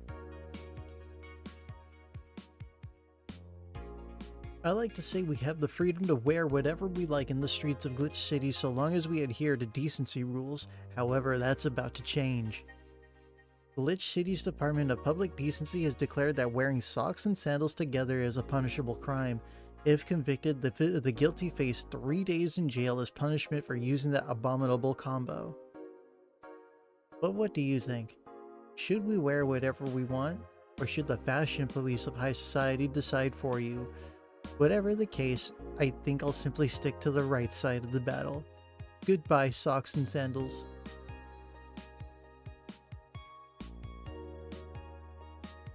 It's peaceful here. It's just easy to just chill and lurk here or sleep. That's fair, yeah, because that's mostly what it is for, just to have in the background while you study. And a nerdy VTuber idiot can just narrate in goofy voices to you.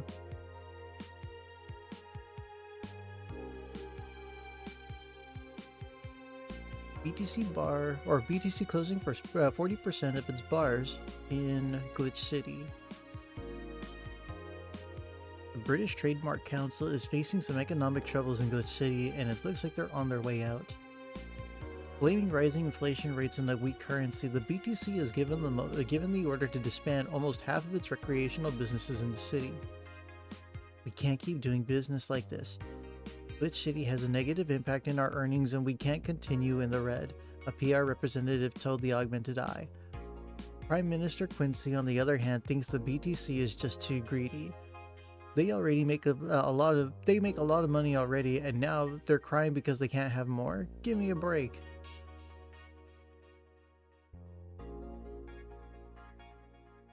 Yo, what up, naysayer? So, do you just read these, or do you have to do other stuff on here? There's other stuff on here. It's just that, like, this is where we live. Right now, our power's out, so the lights are off. This is us. And, this is our cat over here.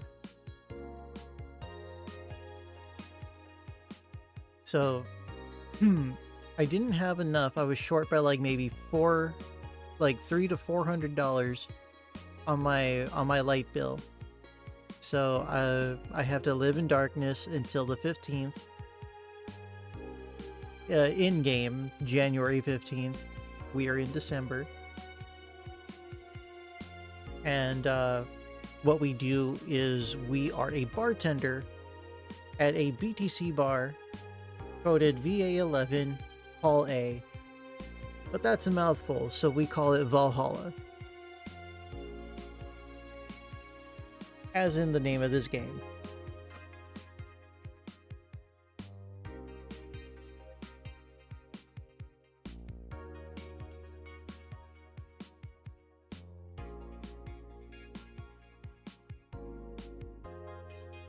So basically, all we do is we serve drinks and we listen to people's problems, somehow solve them a little, and then we go about our daily life.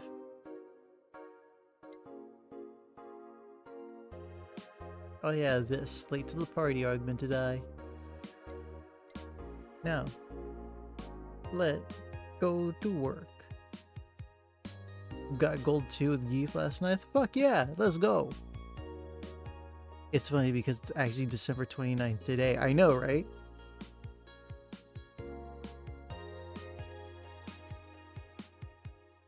Soon it'll be New Year's.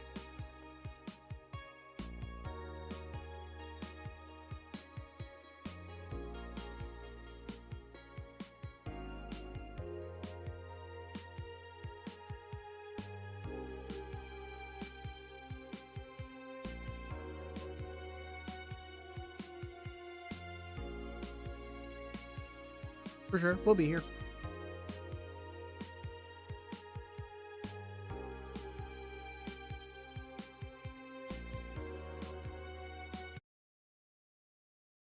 Thursday, December 29th. Today is the in-game Street Fighter 6 Battle Hub tournaments.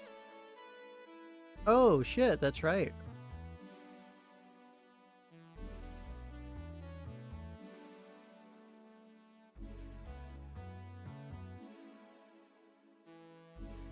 Well, I don't do those. I like the other. I like doing the other online tournaments where it's like battle rooms and shit, or custom rooms. But with all the shit that I'm doing on the behind the scenes, like I haven't been able to make time. Good evening. Hey. Okay, so we've almost got everything, but we're still missing a couple things for Saturday. And so I designate you, Gillian Applegate, as the guy who goes to buy the rest of the stuff. Applegate? I have no idea who that is. By me. I could send Jill, but I wouldn't dare send a lady by herself. And I could go with her, but I believe the bar should have at least two people in the vicinity at all times. You're not gonna say anything, Jill? If it means not being delivery girl, I'm happy to fake helplessness. Fine. Give me that list. I'll be back. Sometime. Something tells me you're planning something, boss. What gives you that impression? Call it a gut feeling. Did you know Gil has a crush? He... what? A client of his, a girl that owns a bazaar. She's been coming on to him for ages and he's just only now started to open up. But he's taking steps backward and I'm not gonna let him. He's opening up for fuck's sake. And so the errands will take him to the bazaar, I take it? That's right. Huh. Alright then, to the office I go. As for me, I probably wind up having to deal with more fucking hallucinations, right?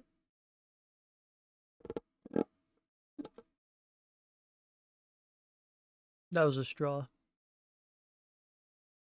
So, I probably wind up having to deal with hallucinations again. What, all because of what? Probably like going insane from living in darkness?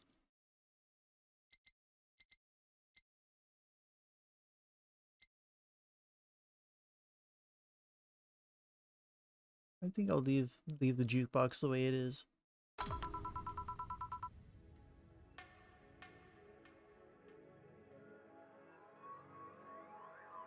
Time to mix drinks and change lives. Deal with a crush, huh? This place. Great. Oh, if it isn't. Oh, I forgot what voice I gave her.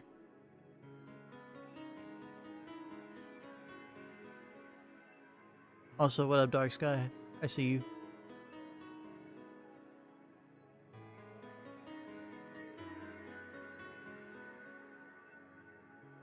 Hey, Jill. Sorry, but is this anywhere I can hide? There's an unpleasant guy on my trail. Boss, stalked woman incoming. The door's open. Go ahead, the door to the left. Thanks. Hello there. Oh, hi there. The other one, that's the bathroom. Wait, what's that dog doing in the bathroom? Now, what did she? Oh, a hellhole. Perfect. Hey, kid. Of the usual. Right.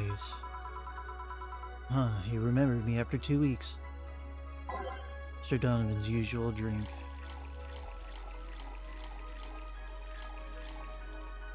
Fuck, no.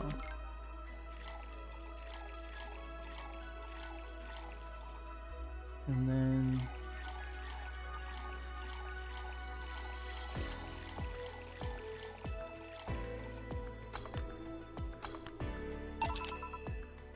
here. This seems right. The paper's been a mess lately. You'd think with all that's been happening, they'd stay and do more reports. But they're all asking for vacations, and I can't afford to be understaffed. So I had to come up with some sort of reward for whoever produces the most reports. I see no difference in my feed, though. Mr. Donovan, I don't mean to sound rude, but you do know the infamy of the augmented eye with the general public is, right? A shitty page that will over-sensationalize anything and report useless things. Of course, I know. Then why not try to rectify that image? To put it simply, I'm being clutched by the balls, in a non-pleasant way. As I bought to Core and Company, I have an eye on every publication they haven't bought yet. Report on them once, and they'll find something to fine you with. Twice, and you find your resources severely cut. Anything beyond that, the best case scenario is that they'll buy the damn operation to keep it quiet. I know there are more newsworthy things than whatever it is the lackeys picked out that week. But if I overstep, my ass is on the line. Huh. Glad to see this hellhole still in one piece. The BTC's been going apeshit closing bars lately. Oh yeah, that. Yesterday they closed one that served as a key part of a drug trafficking ring. And last week they closed 3 small bars that served as illegal chicken restaurants. What?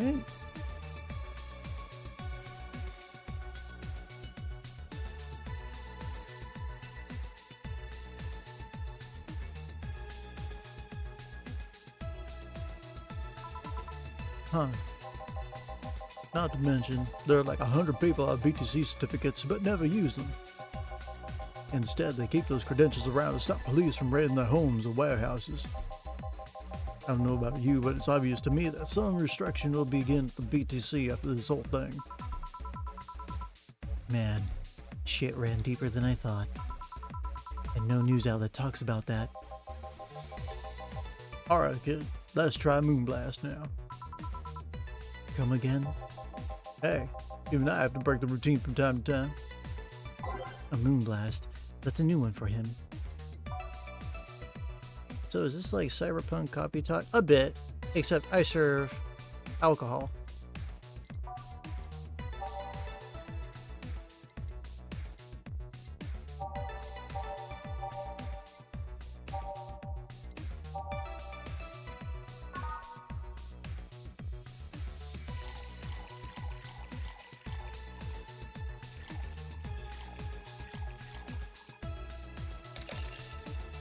In the entire time, like, you have this system that tells you like how to make the drinks.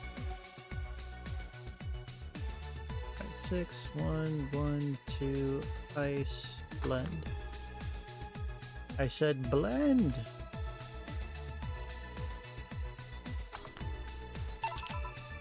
Here. Now let's see what the ruckus is about. So what brought you here? Oh, right. Didn't you see a little coming in here? Blue hair, big tits. This is the one from the Encore concert coming up. Not really. Did you jump to the roof then? Why were you looking for her? Did you want an interview? Not really, just hitting on her. Hey, I said hitting on her, not hitting her. Stop glaring. Why though? Are you that bored? Don't you have like a family or something? Have you seen that girl? Hot ass tits, also hot ass and tits. I'm suffering the weirdest combo of being hot as fucking curious as shit right now.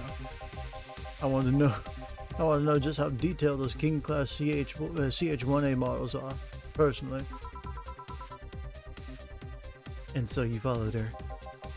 I've yet to meet a woman that can resist the charms of Donovan D. Dawson. You're in front of one, and I'm guessing you have quite the selective memory. Like I said, don't you have a family or something? A wife, but that woman cheats on me as much as I cheat on her. In fact, I'm pretty convinced she gets off on the thought of me cheating on her. So that little man here then, huh? I'll have to find a busty enough replacement tonight or I'll explode. Hey, after you're done glaring, please serve me a pile driver. Right. Let's just give him a pile driver, literally. And some of the characters in here, you'll either adore or loathe.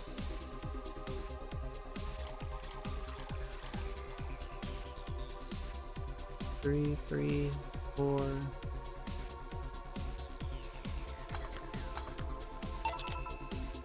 Here. Alright. Well, seeing as she's not here, I have no reason to stay. Maybe I'll find someone that looks a bit like her. The guy left. Oh, alright. Thanks for sheltering me, Dana. Hope your sister likes the video. No, thank you. Seems you had a hearty talk. Your boss is such a fun person. Her sister is a fan of mine, so I recorded a small video for her and took a couple of photos. How nice of you. It's nothing really, and she did hide me, so it's the least I could do. But, well, we're here already. Mind giving you something sweet? Sure. Miss Idol wants something sweet. Well, let's give her something that matches her, right?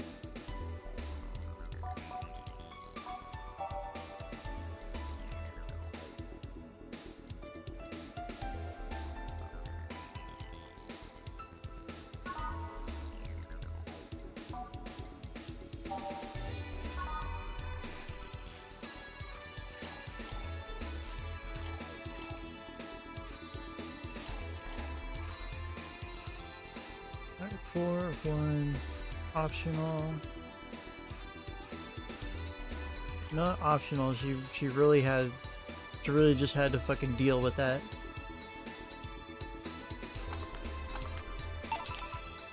Here. Thanks. So, do you know why Donovan was following you? I don't, but I wasn't in the mood to deal with him. His questions were a bit over the line last time, too.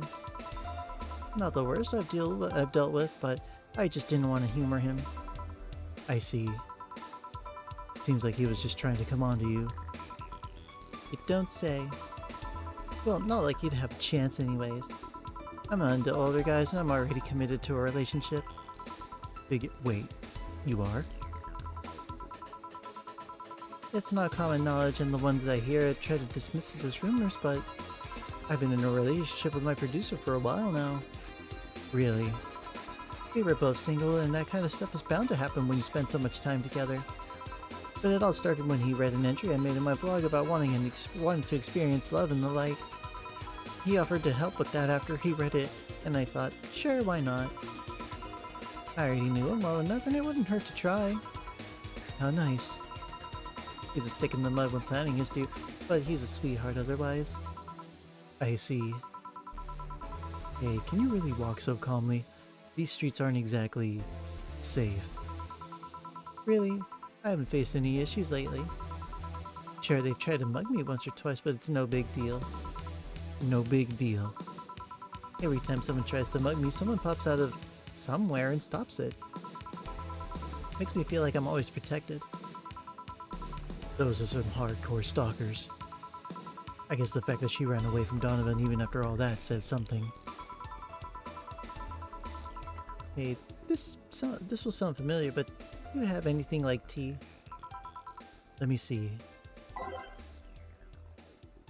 Something tea-like, but if I remember correctly, something bitter but girly is fine too. But she's saying I have something tea-like? Why, I do. Mulan tea.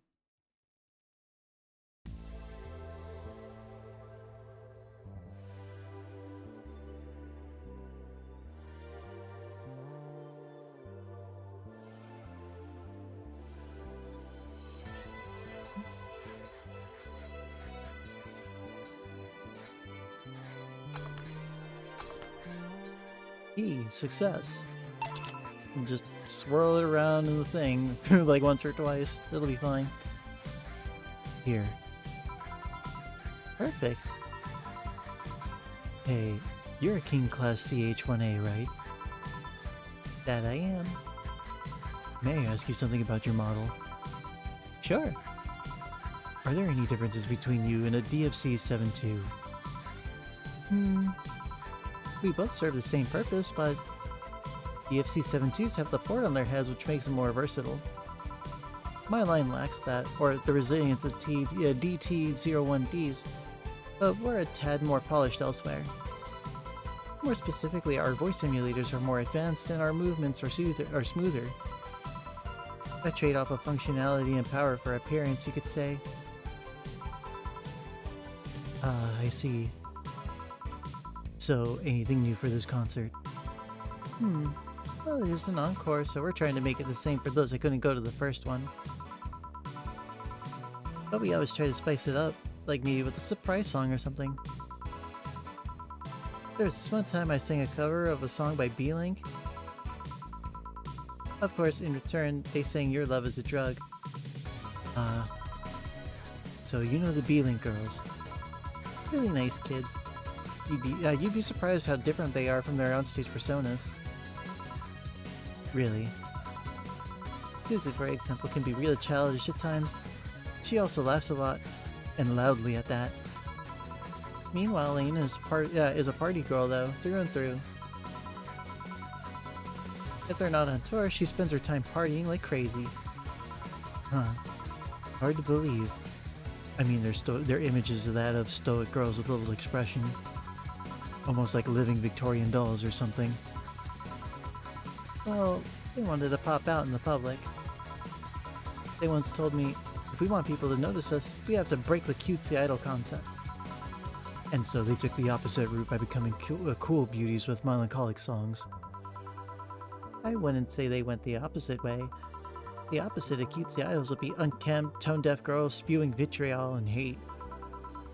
True, I guess. Well, I gotta go.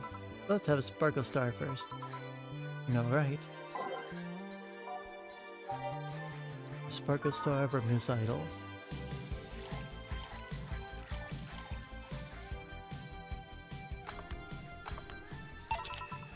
Here. Sparkling. Well, it's always a pleasure, Jill. Please come again. Will do. Oh, the handsome bartender. Nice to see you. Boss, Gil's back. I'll take my break. Alright.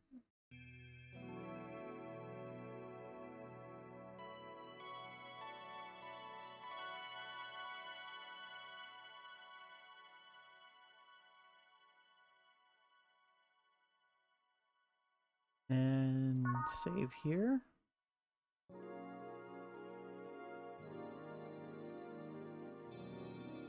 And we keep playing now. Yay.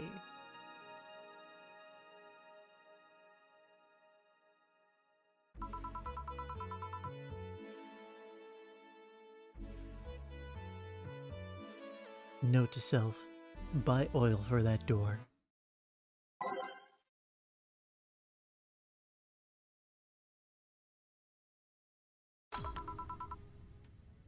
Alright then. Gil, you're in my spot. Please. Sorry. You're cleaning one of Boss' chicken buckets. Did Boss ask you to do that? If I told you she did, would you believe me? Without a doubt. Let's go with that then. Right. Greetings. Ah, Stella, what can I get you? I'll go with the Bleeding Jane today.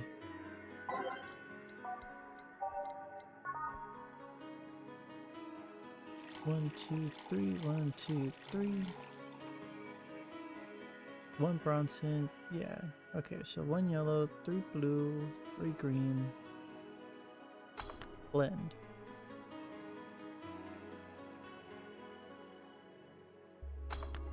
I don't know how green, red, and yellow, or green, blue, and yellow make red, but whatever. Here you go. Thank you. What brought you here today? Waiting for Say? Came by myself, actually. I was in the area and stopped to say hi. Oh. It's pretty interesting, though. When I first saw you, I doubted you'd ever come here again. Well, this place is comfortable, I must admit. So quiet and secluded. It's also clean. Really clean. Gil's the one you can know that too.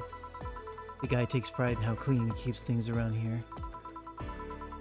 If you ever need cleaning staff, he's a nice pick. Really?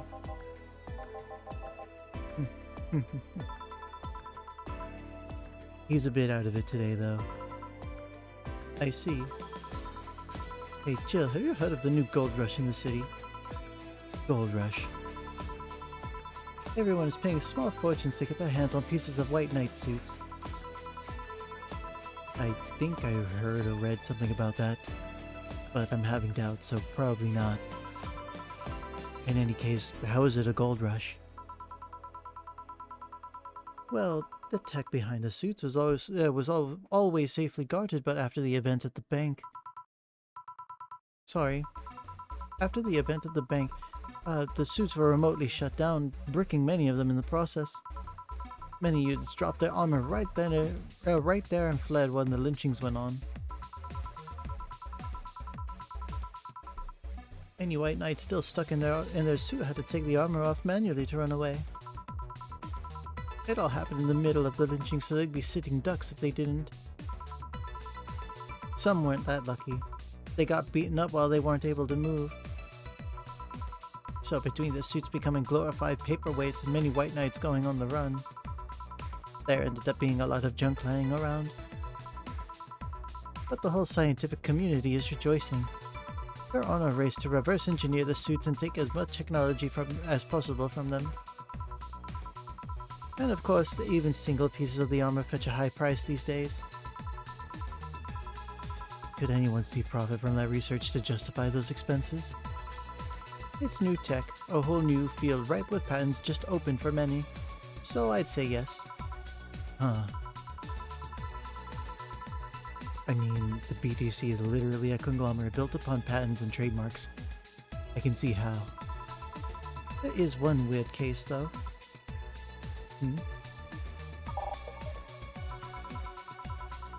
There's this guy named Jack. He's the captain of a very unique Blitzkrieg Corps unit. Unique. The guy had a really small unit, 5 people including himself. The aesthetics of his unit's armor was heavily modded to the point that they looked like a squad of henshin heroes. And what? They looked really gaudy. But it turned out that the guy actually broke through the software and disabled the remote switch. He has one of the few, if not the only, suits of armor with the OS intact. To say they're among the most wanted people would be an understatement. Understandment. You know a lot about this. It's interesting, the amount of things you hear when dealing with drunk people of all kinds in the same place. It also helps to put on a front that makes people lower their guard. That should sound familiar to you. True. Wait. Here's a freebie, a fun fact. The failsafe was originally going to involve the armor blowing up and leaving no traces. But regulations and laws didn't allow that kind of technology near civilians. I guess even Zaibatsu Core has its limits, huh? People love to demonize Zaibatsu Core because, let's face it, they're far from innocent. But they're not evil overlords, they're just greedy. They're a big corporation. They just so happen to have control over what tantamounts to a city-state. But corporations will naturally resort to draconian methods. I've heard horror stories from people outside the city trying to use product placement. If you so much as hold up bottle the wrong way or get in the way of a logo, you'll be in for lots of trouble. And let's not start with theme parks or the like. Those are dystopias of their own. Then again, most of the demonization is due to Quincy being such a clown. He has no power anyways. He's just the front that whatever council behind Zaibatsu Core chose. He makes a fool of himself and the attention is taken away from whatever it is the Zaibatsu Core is actually doing. Yeah. So what you were saying is that Glitch City is basically a huge theme park. I've called the White Knights glorified mall security in the past, so yeah. No, seriously, hen what? Ahem. Can I get a Brandtini here, please? Sure. Now let's give her a Brandtini. 2, 3, 4, 5, 6. 2, 3. Whoops.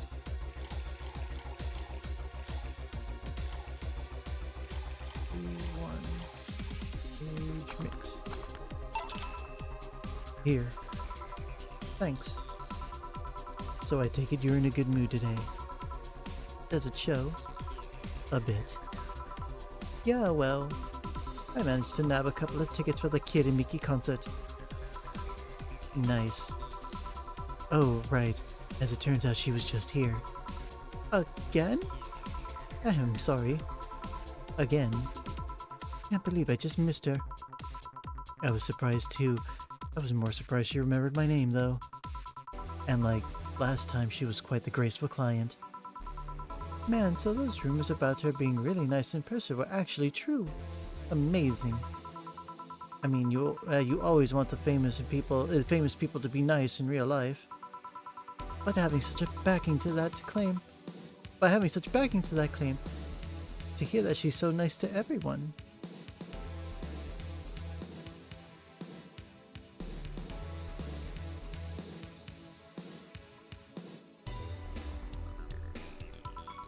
It's nice to hear, you know. In fact, made me think that's what made her famous so quickly. How she's down to earth and totally accessible, making her someone that everyone wants to root for. I see. Yeah, I mean, I guess you don't want to feel like you're supporting crappy people. Although, to be honest, I'd never put much thought into that one. Hell, half the time I have no idea who made what I use, nor do I care much. Being a nice person will take you far, though. My daddy always insisted that being ruthless in the boardroom doesn't mean being an ass. And he's actually managed to get certain contracts over other more powerful people. All thanks to being a nice guy overall. Sounds like good advice. But more importantly, Daddy? Ahem. Do you really believe me saying that she was just here that easily? Excuse me.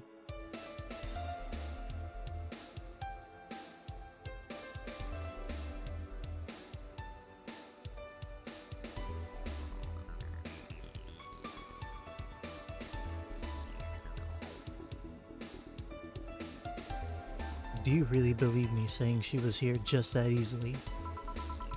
You're not the kind to lie about stuff like that, so sure. Thanks, I guess. That said, can you go to the concert so easily? What about security and the like? My dad always has a unit keeping an eye on me from a distance. And you'd be surprised at how easily I can disguise myself with just a different hairdo and a cap. I see.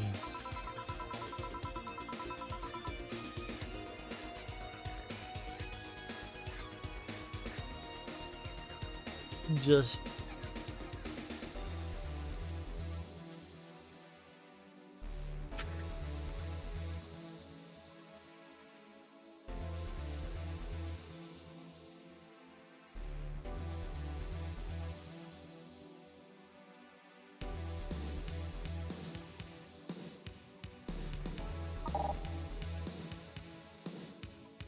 Oh, a different hairdo, but still, different hairdo and a cap. So like, change all of this and just put a hat on.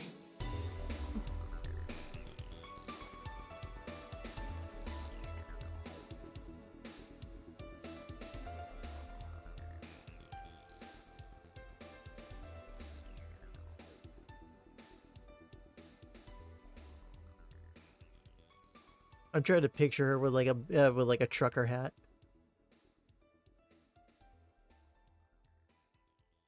I wonder if I could get in the disabled line with Say and her wounds. Although she'll probably nag me about how she doesn't need it and we shouldn't abuse that. Heh. Hey, can you get me a classic drink? Sure. Stella wants something classic now.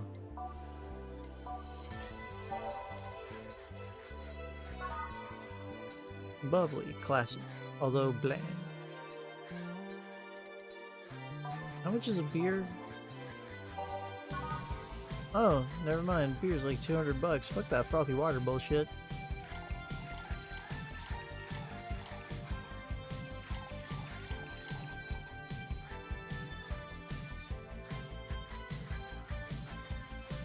Again, 1, 2, 1, 2, 4. Here. Thank you. Do you have many servants around the house, Stella? I do, but they've been with us for so long they're pretty much family. My dad has always said, if you earn someone's trust, they'll gleefully work for you and everyone wins. We even had a young gardener that left to study engineering, and he actually came back. He still comes by every weekend to tend to the plants. Man, that sounds nice. Let me know if you're ever in need of a job. I might find you something. Thanks for the offer. Wait. I just realized something's off with the whole tech gold rush story. What would it be? Wouldn't all that tech be patented anyways?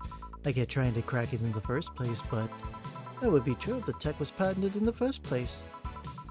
It isn't. Zaibatsu have been so paranoid about making the White Knights untouchable that they never patented anything.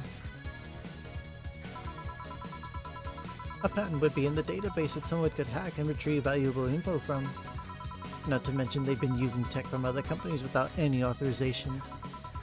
And no patent registry in their right mind would approve of that global shutdown signal. Let alone how it immobilized everyone still inside one of those suits.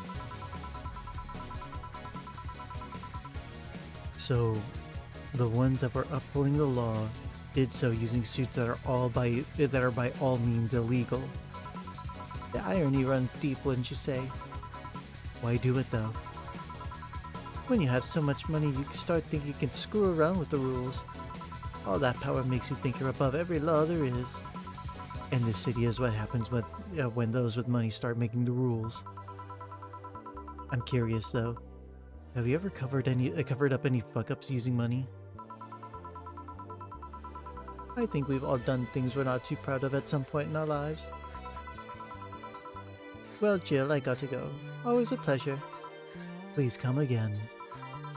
Ah, Alma. No, hello? You're pretty insistent on that one, aren't you? It's basic courtesy. Something I will fight to uphold. First a greeting stop, then saying please and thanks stops, and before you know it, boom, total anarchy! You're exaggerating. I'm not. In fact, I'll go through that door again. I expect you to properly greet me this time. Fine. Hello, Jill. Alright, hello, Jill. Once upon a midnight dreary, while I pondered weak and weary over many a quaint and curious volume of forgotten lore. While I nodded, nearly napping, suddenly there came a tapping, as someone gently rapping at my chamber door. "'Tis some visitor," I muttered, tapping at my chamber door, "only this and nothing more." "You overdid it. You totally overdid it," quoth the bartender. I did not. "So, you like poetry?" I had a phase. "Can I get you something?" "Let's start with a big cobalt velvet." "Sure." A big cobalt velvet for Alma. There we go.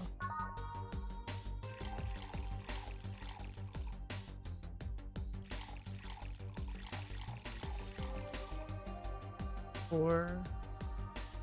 No, wait. Yeah. 2, 3, so 4, 6, and then 10.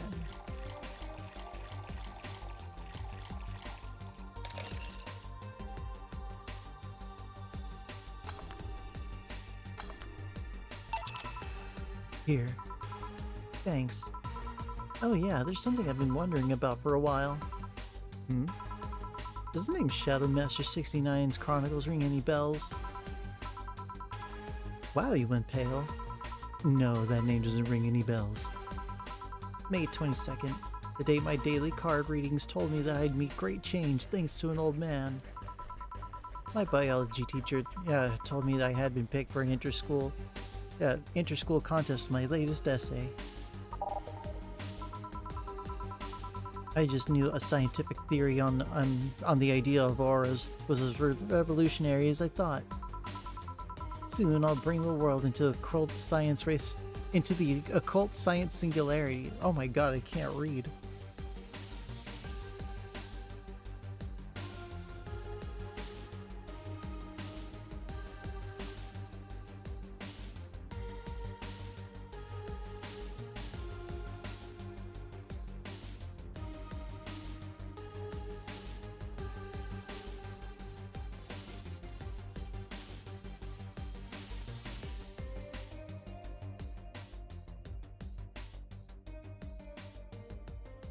Soon I'll bring the world into the occult science singularity. Later entries don't seem to have gone that well, though. Mentions of being laughed at, being lectured on why the essay was wrong.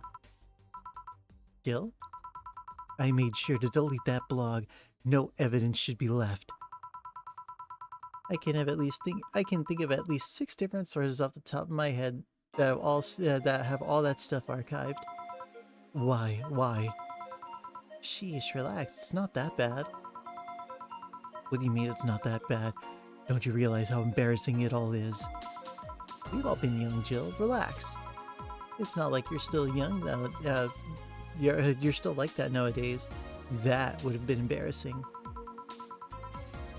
You're still not like that. You're not still like that, right? Gods, no. I give up on the whole occult stuff. It's just that remembering all that stuff is... I don't know. I like the way you looked. All dressed in black with the rare accessory popping out thanks to the colors. I mean, at least you had the decency to use makeup and take care of yourself. So you have a pick. Oh god, you have a fucking pick. Why do you do this to me? Why do you dig out sins of my past? I was bored. Last Friday, I had to take my mind off the whole Diana thing, so I ran a small background check on you. What the fuck? I got bored, so I investigated you. My sister pissed me off, and then I got over it, and then I got bored. So I decided, you know what? What's the best thing that I can do? I'm gonna investigate my bartender friend.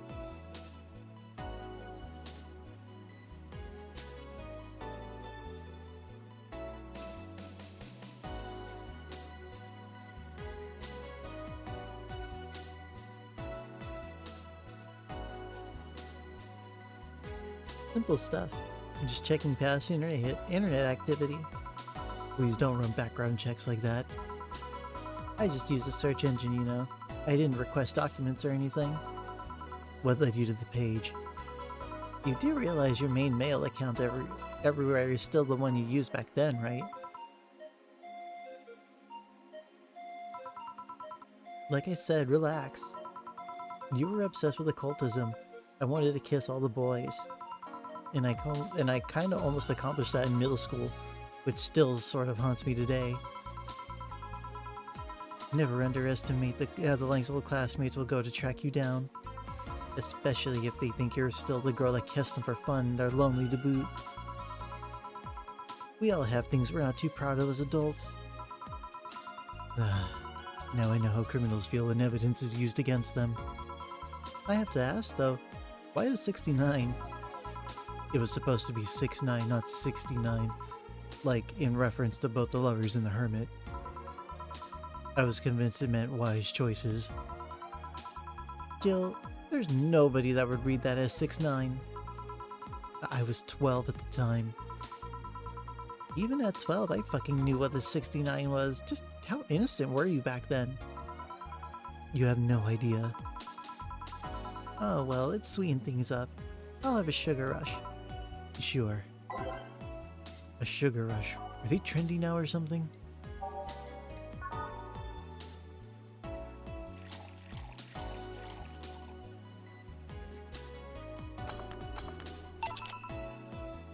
Here. This is the thing. Say, Alma, speaking of the past, what was your last long-term relationship like? That's sudden. You dug through my past, I've earned the right to dig through yours. Fine, fine. Long-lasting relationships, huh? Romantic ones, I'm guessing? Yep. Well, I've had about 4 boyfriends who I'd describe as such that I've introduced to my family and all.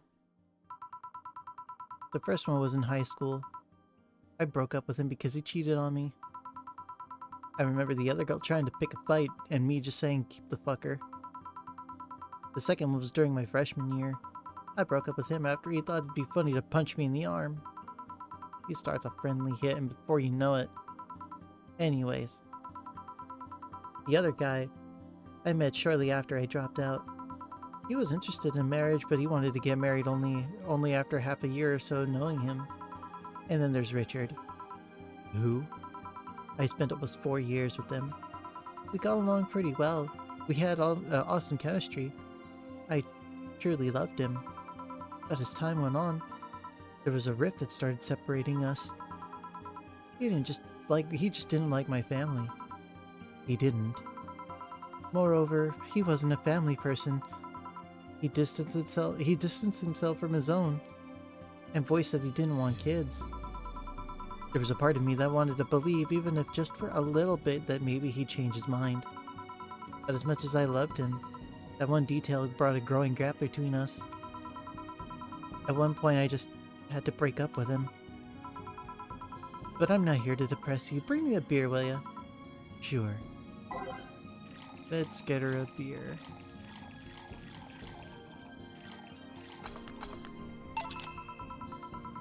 Thanks for telling me that, by the way. Don't mention it. Okay, one more question and we're even. Wow, you really are embarrassed at that blog, huh? Sure, ask away. At what age did you get those implants in your boobs? Jill, I love you, and I know you're saying that in jest. But I lived through so many rumors about me getting plastic surgery that I can't and I won't take it as a joke. As such, and honoring our friendship, I'll just say this. They're real, and they're spectacular. Now ask the real question before I slap you. I'll grant you one, and only one chance to call me by my full name as a compensation then.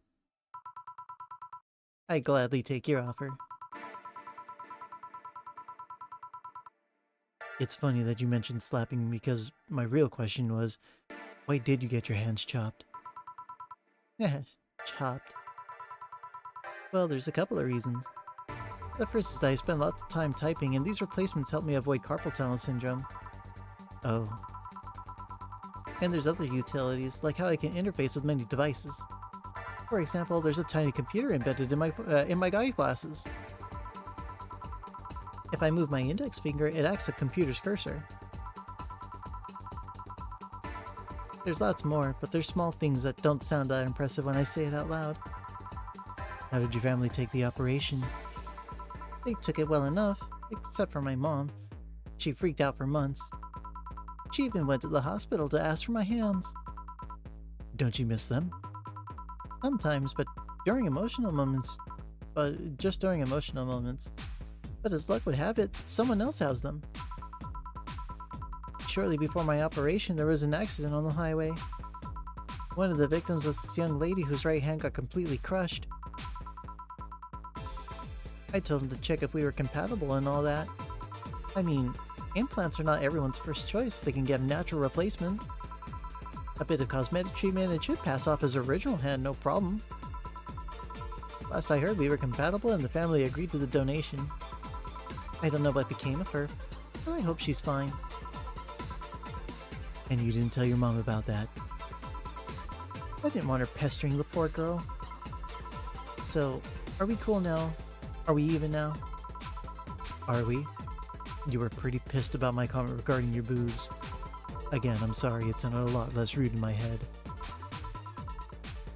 Yeah, don't worry about that. Besides, I get to call you Julianne once. Now you don't. And why? You just called me by my full name. Are you serious? One chance and only one chance, and you just used it up. Damn it. Surprise! Oh Jesus, no, please not her again. Why? Now I know how Gideon felt.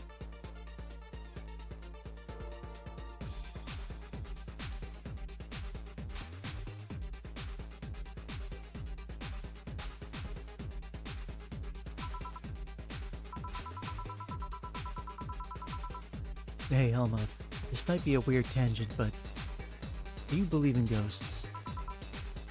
Hey. Not particularly, no. Although, there was this paper I read once that was quite interesting. It proposed a scenario where nanomachine clusters would leave the body after death, and then acted as a collective hive mind through residual brainwaves. The rest would basically be an image, not unlike a hologram. Of course, the hypothesis fell through because such nanomachine density is impossible in a body. Even 5% of the amount needed is enough to make the blood too dense for the heart. And it's not like brainwaves are potent enough to create these reactions.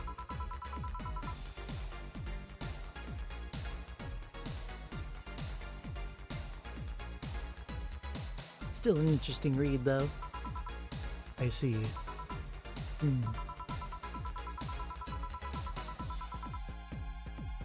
Don't give me that look. It's not my fault you convinced yourself that you're crazy. Well, I'll leave then. See you tomorrow. See ya. All done? I am. What about you, Gil? For some reason, that idle girl left him like that, it seems. You think? It might have been a while he was out. It might have been while he was out. True. Hey boss, you're a fan of wrestling, aren't you? I mean, you were a wrestler. So... That I am, yeah. Why? I was wondering, isn't wrestling fake? And then she just fucking socks us in the face, right? Driving us into the back, into the counter behind us, knocking bottles and glasses everywhere. Breaking the Kid and Mickey signed glass.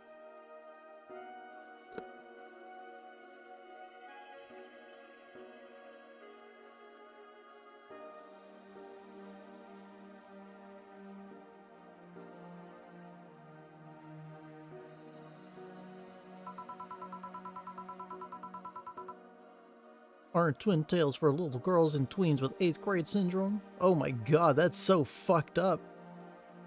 She called her a chuny.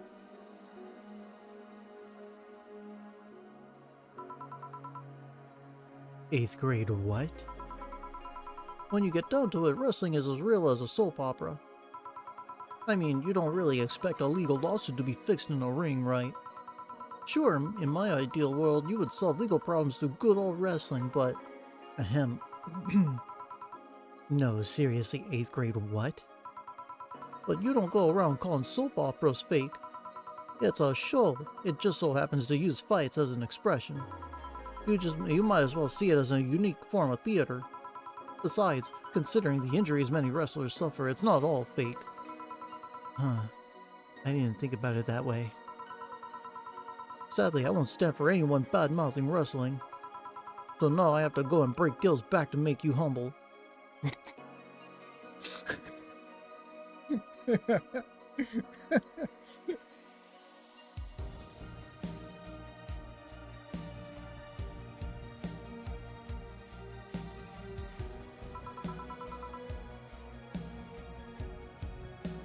Oh well. Wait, what? Come here, fuckboy! What? Oh god! 8th grade what? Jill is still so fucking confused over 8th grade syndrome. Oh shit.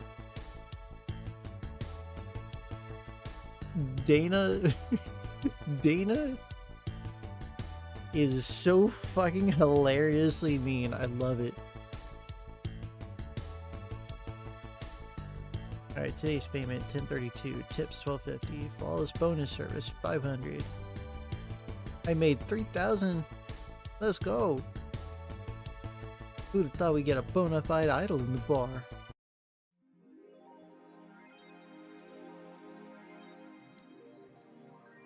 You were charged with $10,000 for your rent. Have a nice day. Jill will have a roof on her head for another month. This sense of relief will make sure she focuses at work. Oh my god, so...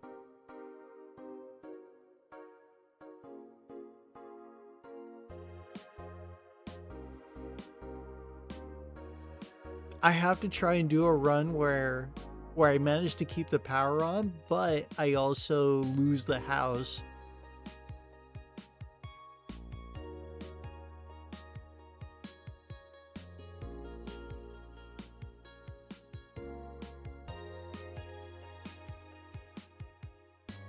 Because I wonder, is like, does the game just end there, or do we get to keep playing and it's just Jill like living in a cardboard box? I really have to know.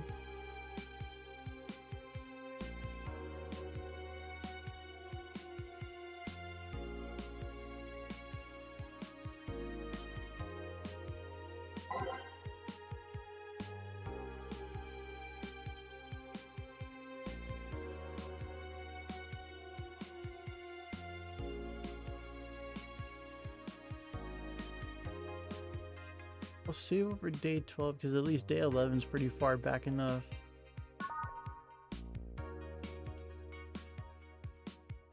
Day 18 room.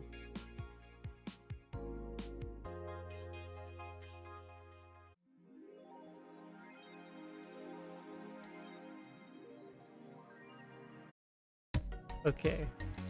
What happens if I become... Oh no, wait.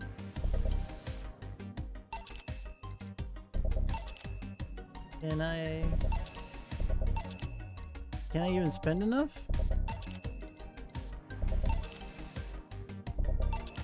Okay, there we go. Fill the room with all the clutter.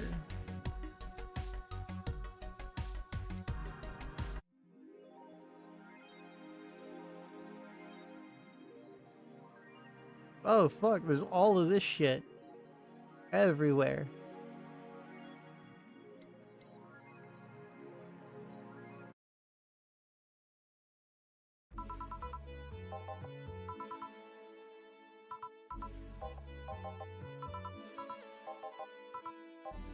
Okay, we'll make like maybe 1 or 2 mistakes.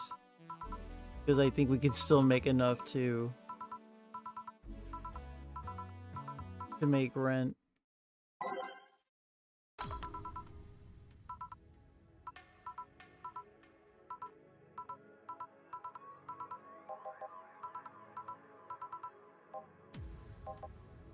Yeah, and then he wants a beer.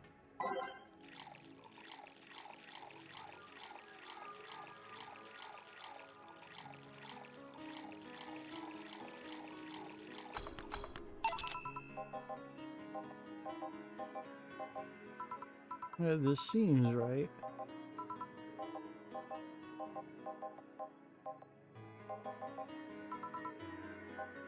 Whatever, dude. Shut up. Get out of my face. Get out of my bar. You're being weird. You're scaring all the hoes.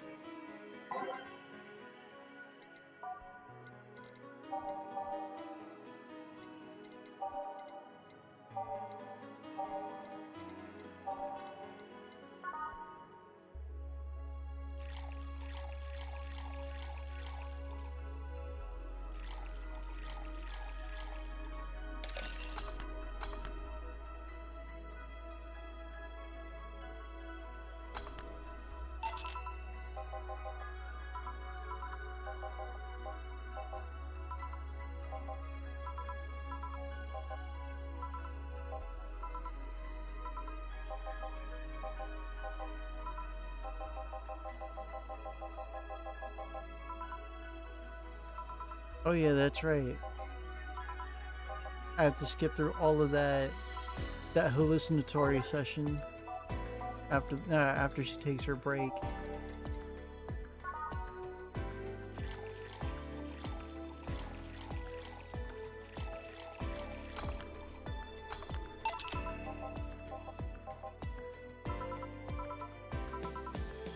Alright, the guy left. Whatever.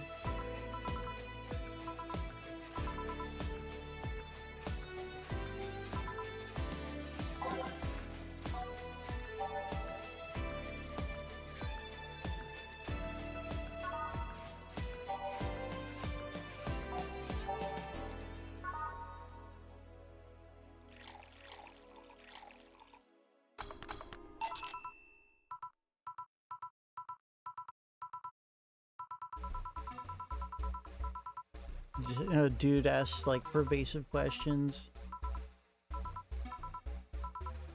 Dude doesn't know.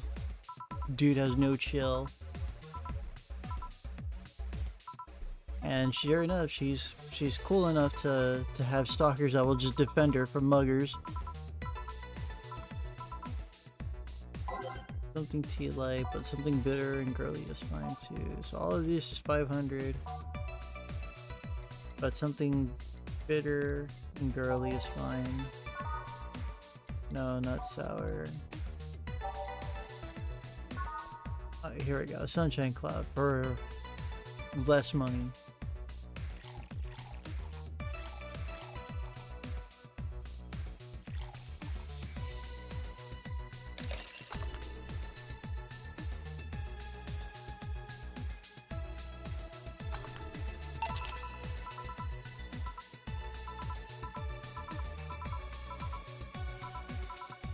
Class, whatever. And are there any like similarities between you and like another kind of Lilum? Yeah, there's a fuck ton. While all the other ones are cool, the ones that are made for me, we trade functionality and power for appearances and grace.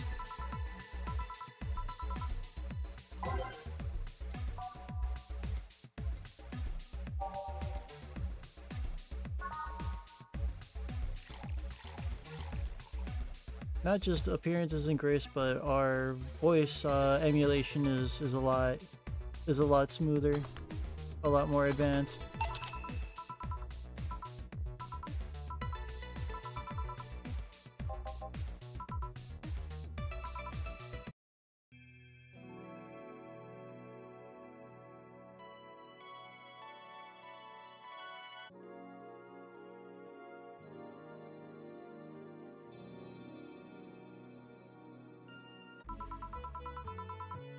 Buy oil for that door. What are you doing, Gil? And why are you cleaning one of the chicken buckets?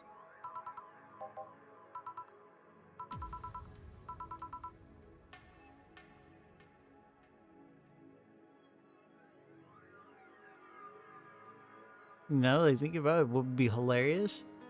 What if Dana, like, starts her own chicken stand and is just, like, recycling all the old chicken buckets she never throws away?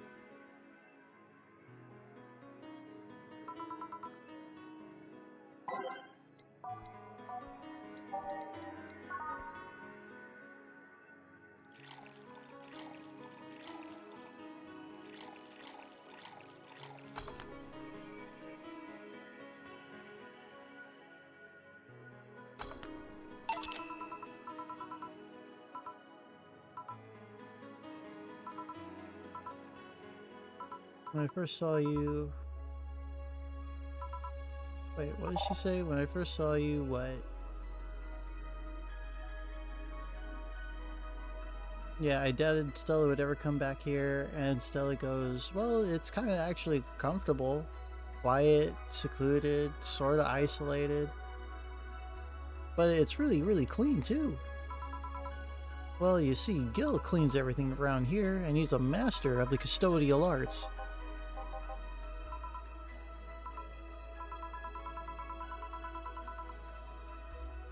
So, thanks to him, this place is spotless. You could probably eat right off the bar, although I still don't recommend it.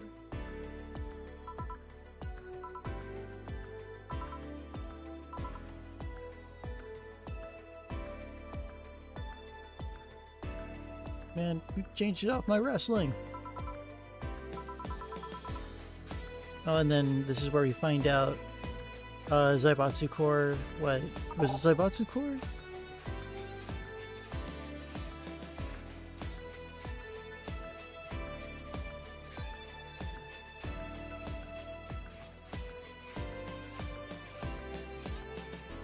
Yeah, I think. The White Knights, anyway. Their suits all got hit with an EMP. And so a bunch of people got fucking stuck in their armor. And they had to take it off manually. They couldn't just like fucking hit the get off me suit. And dudes were biting the dust left and right for being White Knights, and now their most powerful piece of technology and advantage just fucking shits out on all of them.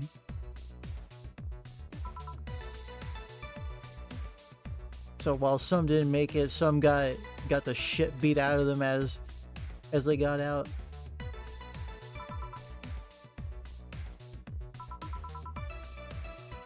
And now with all the dudes left, or have run around, have run away, and there's just heavy ass suits of power armor and whatever you can think of that a White Knight would probably have is just there for the taking. They're very valuable and highly illegal because probably made from like all sorts of other shit from other companies without permission.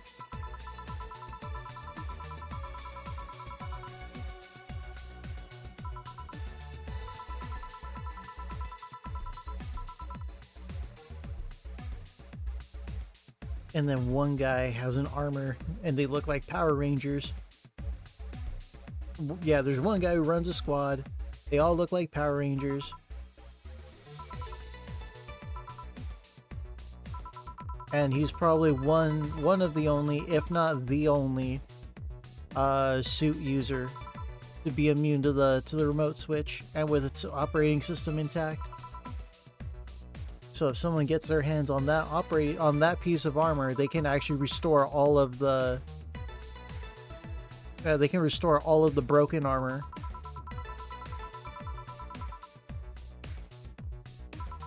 That everybody finds in the field. So it should be rather valuable, and then it'll skyrocket right after once it's restored.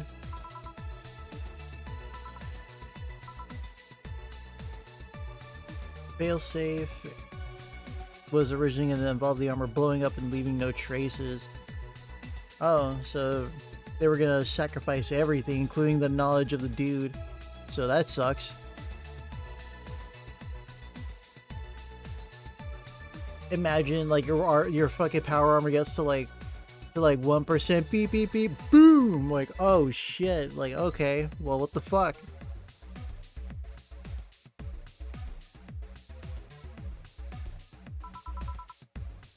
But regulations and laws didn't allow that kind of technology near civilians, because that would have been stupid as hell.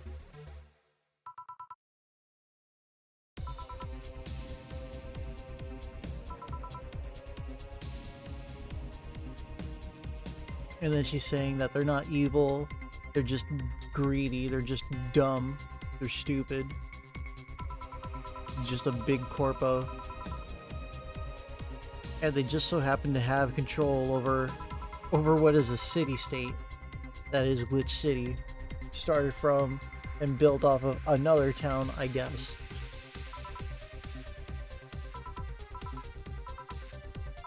And then they would fuck with you over product placement, hold shit wrong, da da da da da. White Knights are glorified mall security because Glitch City does indeed look like a giant fucking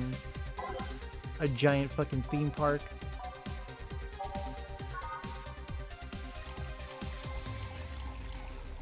One, two, three, one Karmatrine, age mix.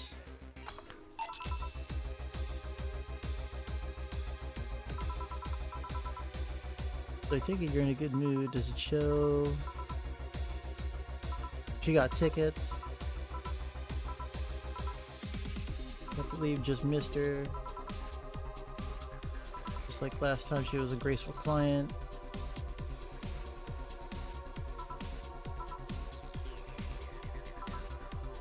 Yeah, and then it's just gossip about Kid and Mickey. Kind of cool how she's down to earth, actually available to the public, and then just maintains an actual nice person image. So like she's supposed to be like the outlier or the rare case that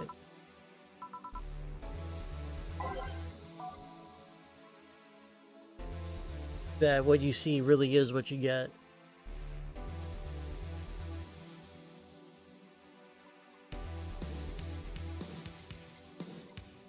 Her sweet and gentle nature is genuine. I'm trying to say.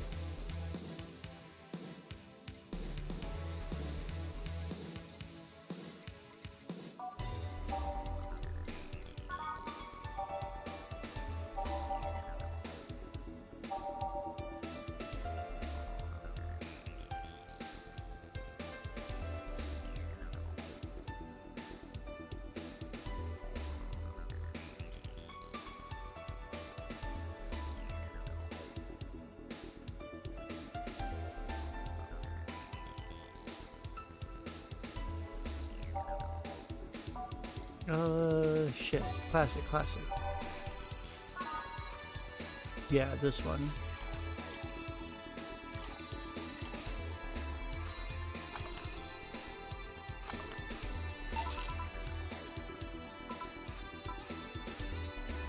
You have many servants. Yeah. And then this part talks about how she has servants. They pretty much family. They go off. They save enough to go off to college. They get their degree, and then all of a sudden they come back. They just come back after doing what they wanted. They want to go to school. They want to do something, and then they just come back.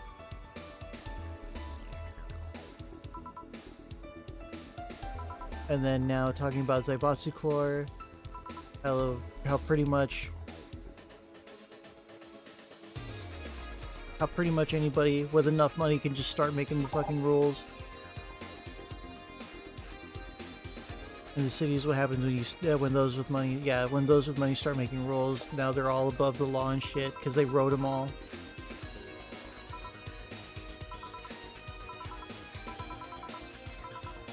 Alright, big titty hacker, she's just so petty. She's insistent on manners from us. And then we recite Edgar Allan Poe to her face.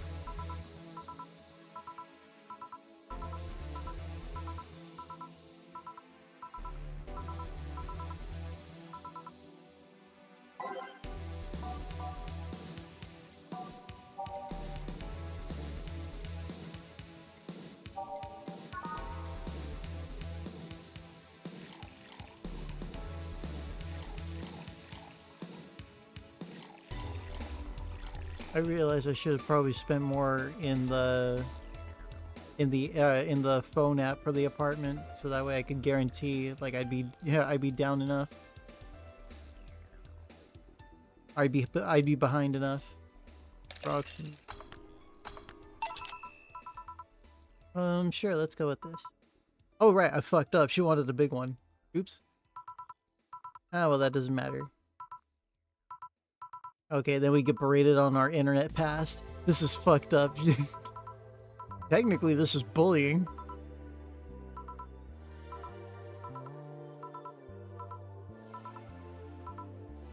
And then she asks, like, you're not still like that, are you? Which is a weird thing to ask. Like, no, obviously, look at where I'm at. Have you not noted the demeanor?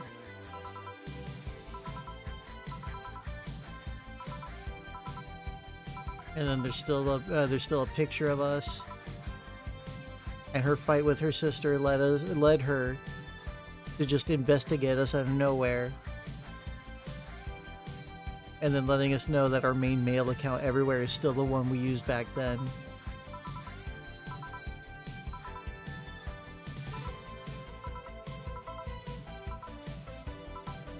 So Jill probably didn't think a lot of this shit out, just figured, well, I'll just use this for the rest of my life.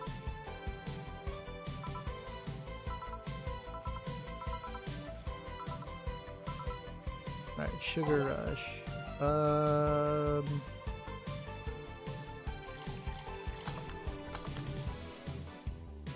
Okay, I remember how to make a Sugar Rush now. There you go.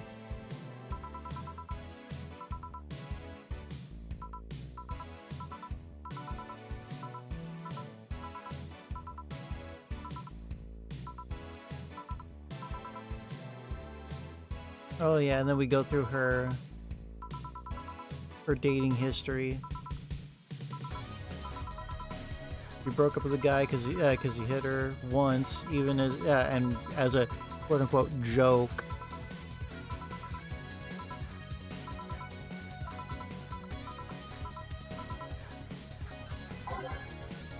But no, it's never a joke.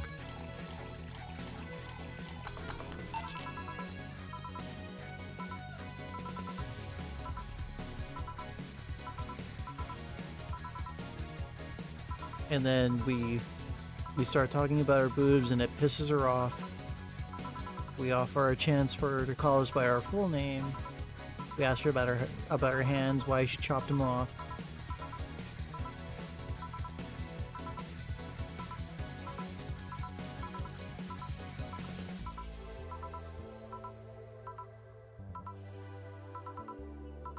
So are we cool now? Yeah, sure, why not?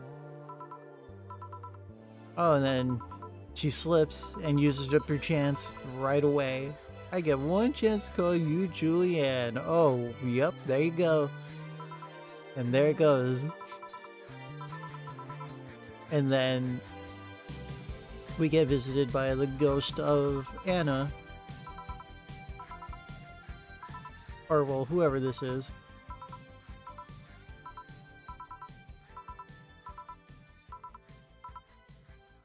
Yeah, don't give me that look. You convinced yourself you're crazy. Yeah, I'm all done. What about you, Gil? We're out of here.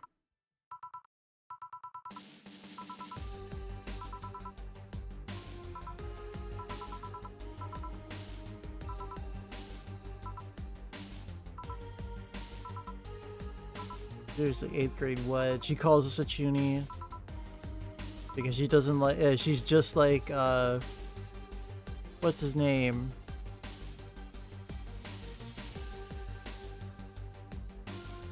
Crap! I'm blanking out on his name.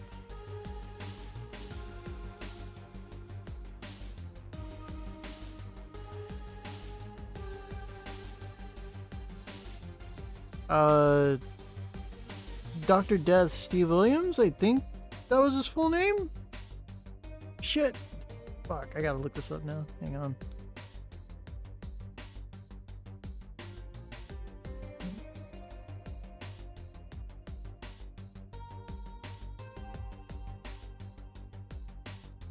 Yeah, there we go. Yeah, that's him, Dr. Death Steve Williams.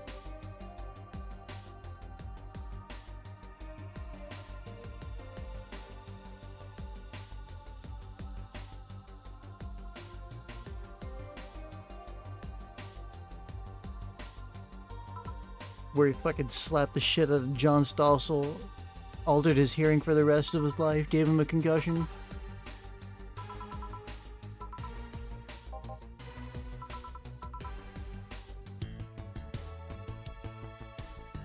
Okay. So, even though we didn't make a mistake, we didn't make enough. So what happens now?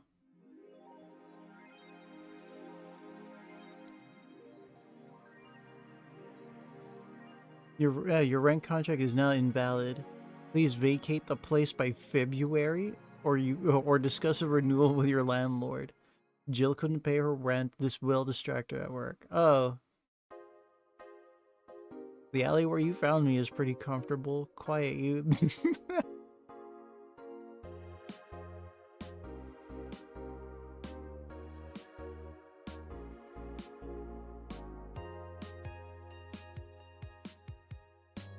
Well then.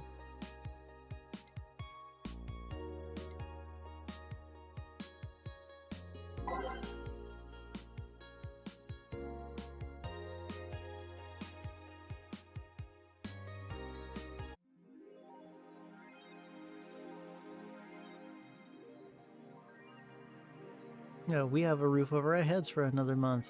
Yay!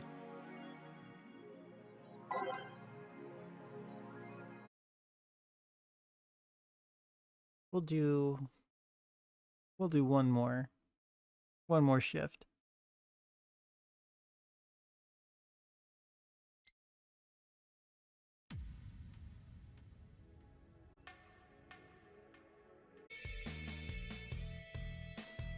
All right, and we're back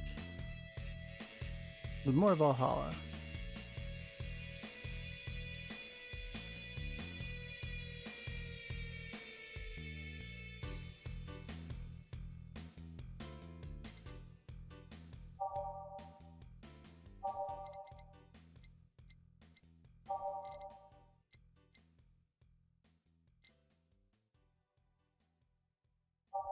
One, two, three. 8 songs, not bad.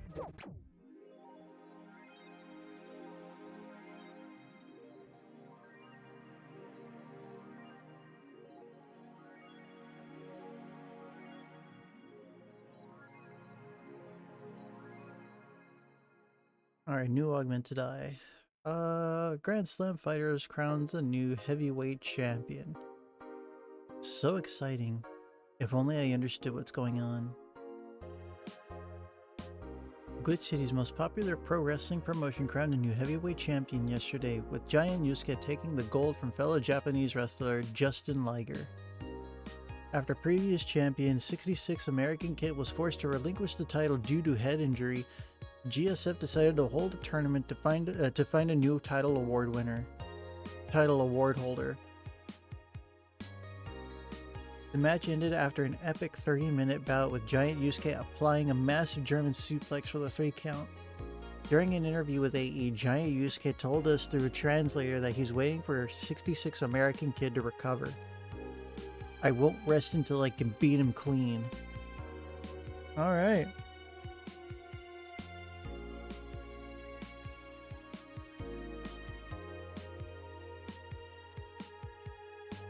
we got ourselves a rivalry going.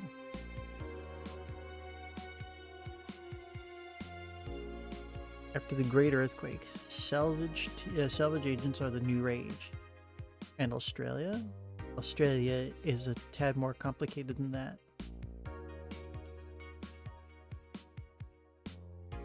The Great Earthquake that sank large portions of the world 5 years ago also created an unexpected new profession: salvage agents. Summer Aki is one of these salvagers, and she shares her experience with the augmented eye.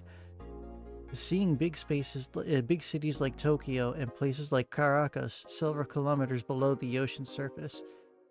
That's something that gets to you, you know? Millions lived there before the Great Earthquake, and it's on me to retrieve their memories, their lives. Aki is now working to retrieve items from his research facility in the Tanegashima Island in Japan.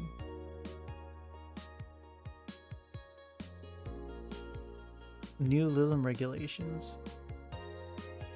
But people look more robot-like by the day, too. The current regulations preventing Lilim from looking too human have been working well so far, but Glitch City's government is planning to create even more new laws so as to enforce robot-like features among the Lilim in a bid to reduce identity theft. Glitch City is the first nation to adopt the current standard in artificial intelligence and robotics. Was the first to allow robots into normal society, quickly giving them necessary rights so as to sustain a long-term experiment about their role in human evolution. Unfortunately, the first year saw numerous reports of identity theft, resulting in the need for more stringent measures. It is unknown what kind of laws we'll have in the future regarding their existence.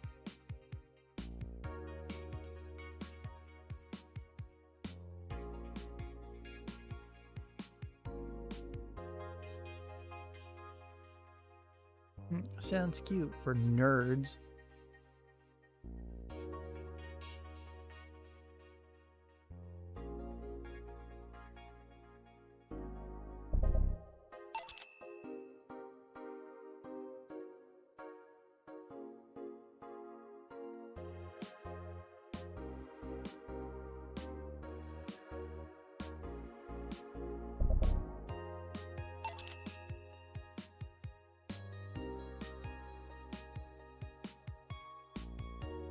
Yeah, Dark Kid and Mickey room is probably a good idea.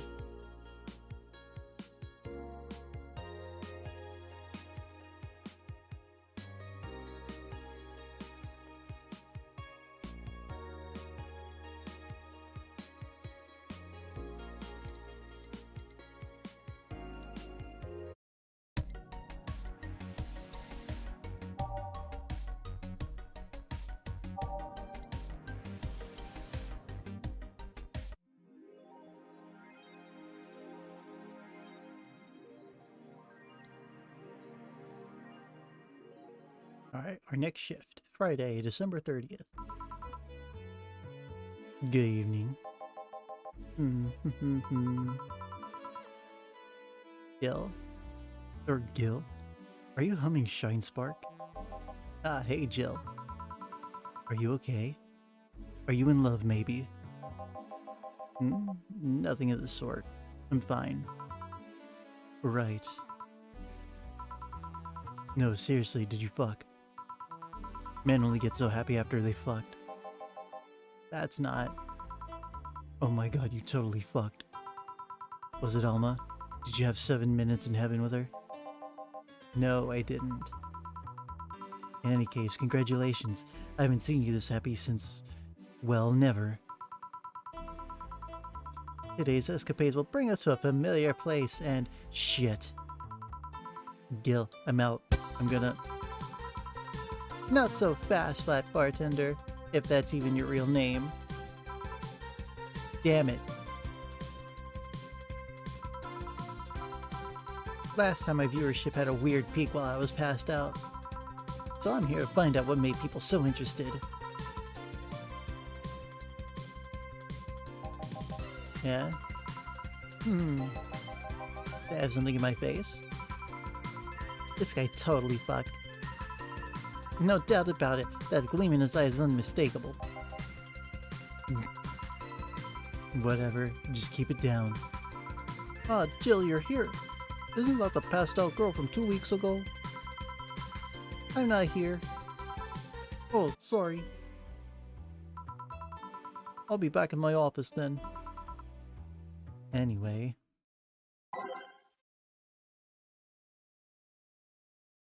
Okay, so I'm gonna have to deal with streaming John again, I think.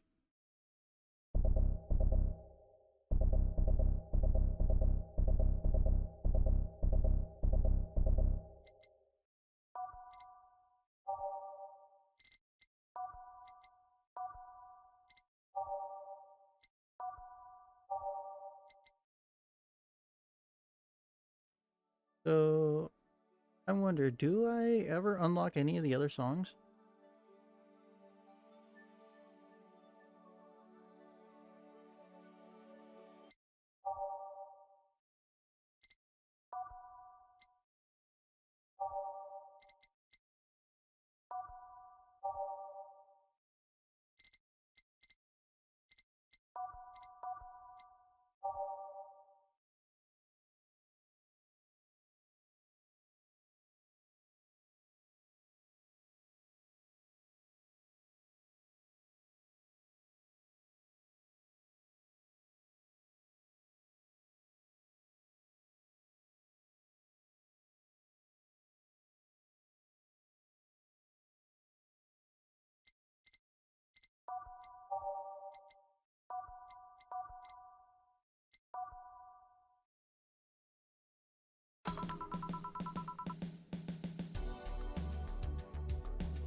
Time to mix drinks and change lives. Oh, it's Betty and Deal.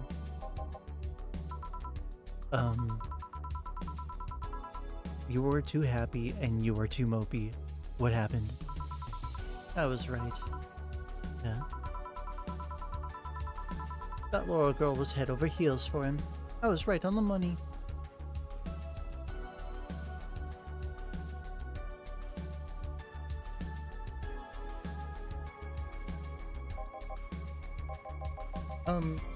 Say that girl. I'm not here. Sorry.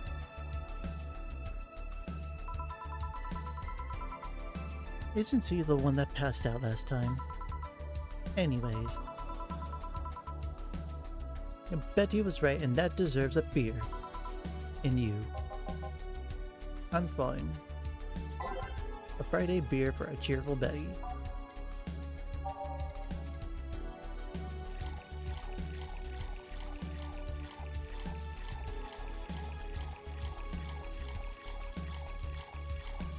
What if we give her a big one just because?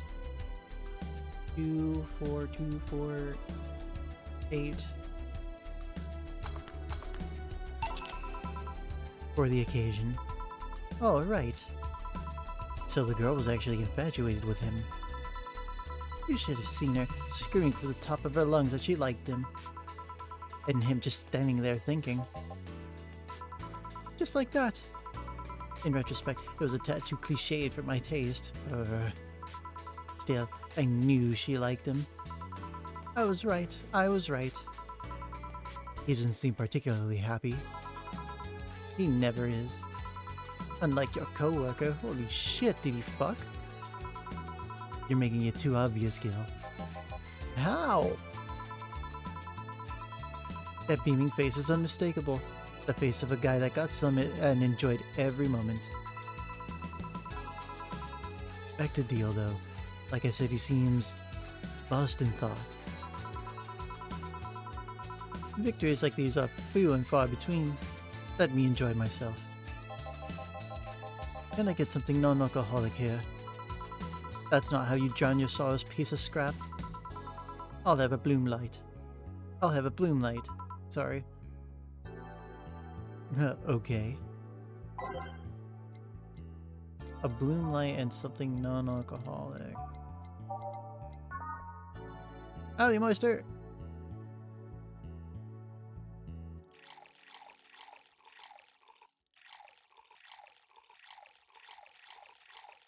Four, 1, 2, and Aged on the rocks. That's one.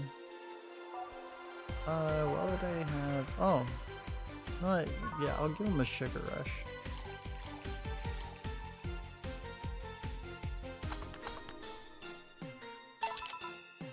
Here. Thanks. Same.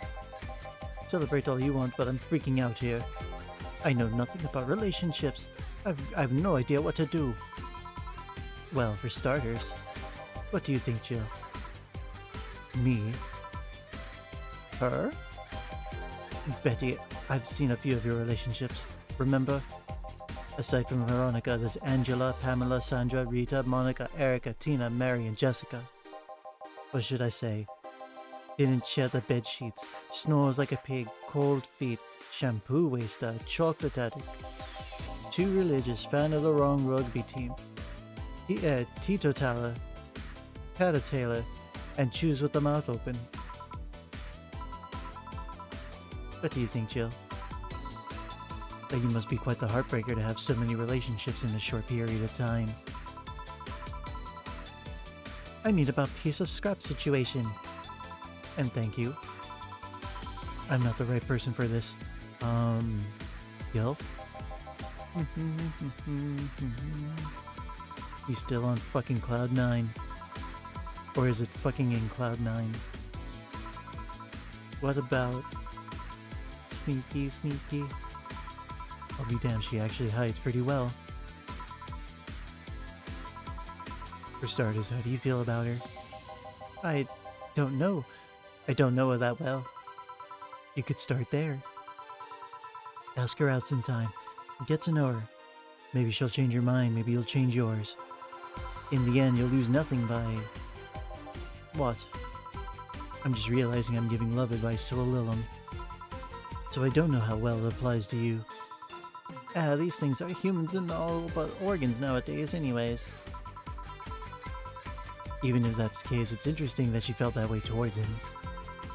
Why wouldn't she? This fella's a good catch if I do say so myself. And like I said, humans and all but organs.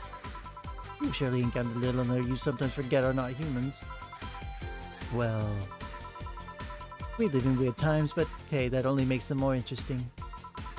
It's odd going to other cities and not seeing the same integration of Lilin, though.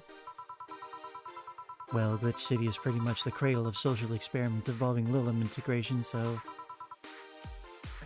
Anyway. Just try to get to know her. You'll find out how you feel afterwards. Yeah, I think I'll try that. Quite the uninspired advice if you ask me. Anything else? Let's commemorate the occasion with a piano man and a piano woman.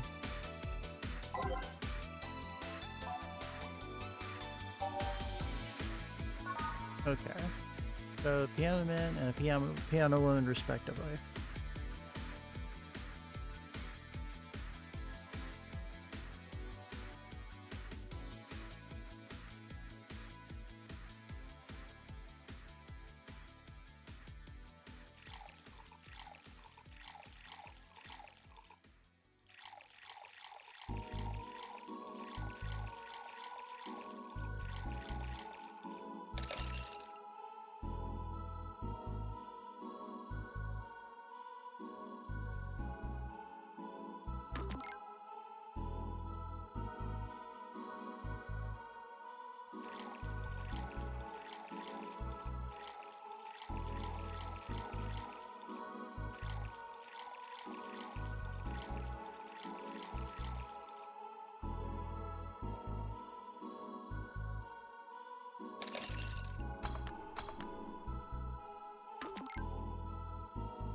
I wonder what this little fucking dangly thing is. That's kind of weird.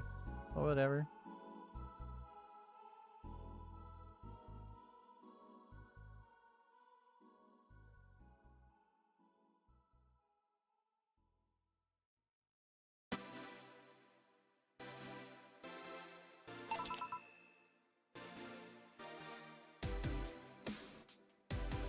Here. And now we reach a stalemate. I normally take the piano man, but I feel like there's a symbolic value in taking the woman. Why order like that then? I hate Laura. You what? She's gonna take you away from me.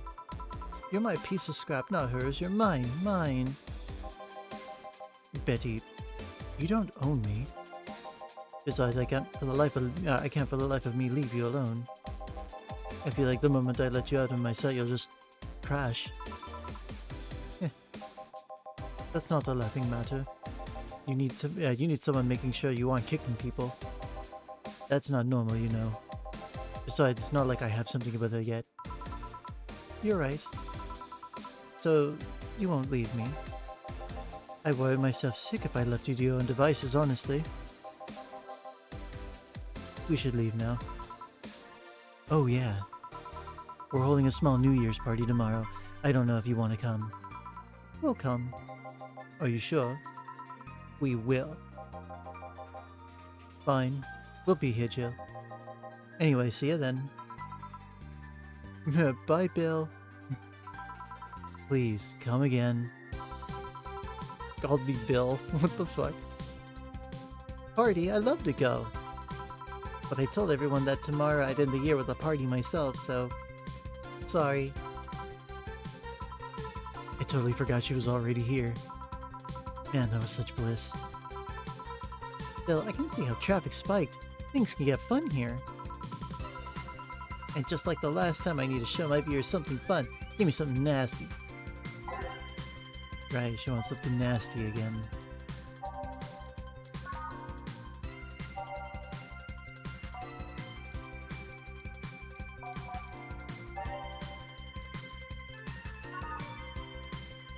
Spicy promo, bland, nah. I think I gave her a Grizzly Temple last time. Three, okay, yeah. I'll give her this one. Oh, fuck.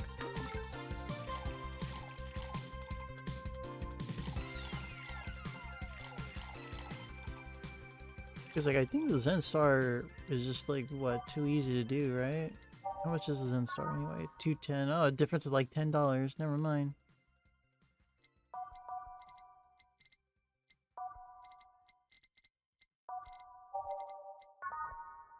Oh, blended.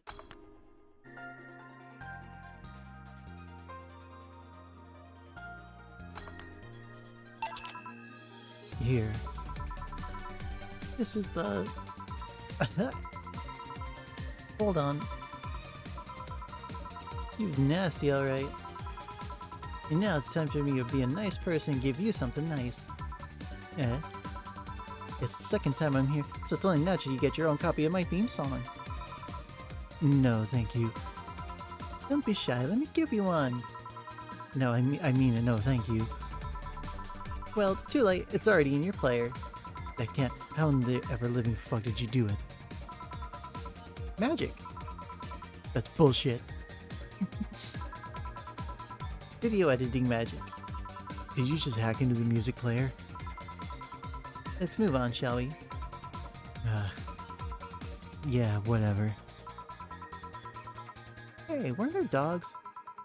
Last time you talked about this place like it was this zany haven of sorts, but I see the same shit. Seriously, no decorations or anything like that? Good question. Where are the dogs? I either haven't paid enough attention to their arrival or they haven't come. Idols, newspaper managers, talking dogs, and yet this is the same old bar like last time. I might sue you for fake advertising, you know. Now that I think about it, maybe Boss just donated money to this Sierra thing. And then tricked the dog into coming here as part-timer for kicks. Oh well. Anything interesting lately? I mean, it's not like I miss them, but they should at least show their faces. Hello? Sorry, what did you say? I was asking if there were any new stories. This is not a newspaper, you know. Nor is it a crazy stories on demand streaming service. That's a big fat lie and you know it. Shut up. But I said nothing. Or I meant, so shut that idea up. Yeah, that. I won't. Last time I came here, the viewership peaked for some reason, and I want to find out why. Maybe Pretty Boy over there can tell us the story of who he fucked. He's so distracted he won't even make a retort. Amazing. I guess there's something we're saying, but then I want to hear it. Well, Kiddo Mickey came yesterday again. You're shitting me. You expect me to believe she came all the way here again? Do you even have proof like the glass from last time? Well, if I may interject, you've been listening, boss? The walls are pretty thin.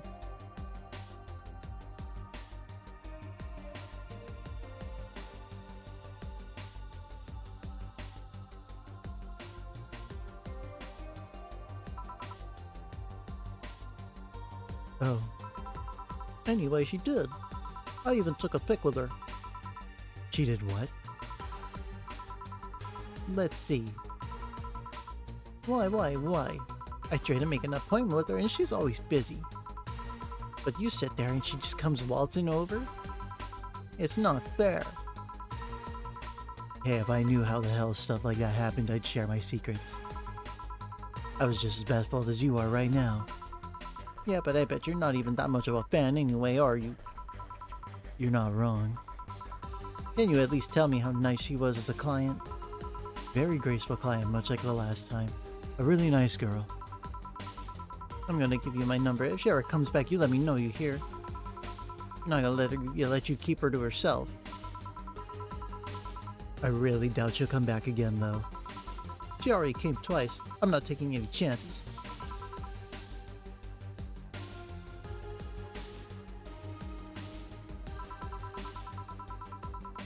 I need to drown this anger with. Give me some girly, will ya? Okay. And she's asking for a girly drink now.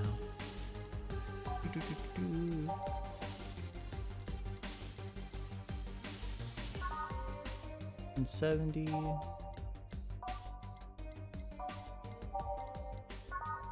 170.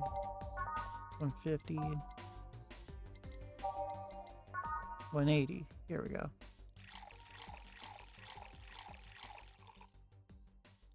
Oh fuck, no.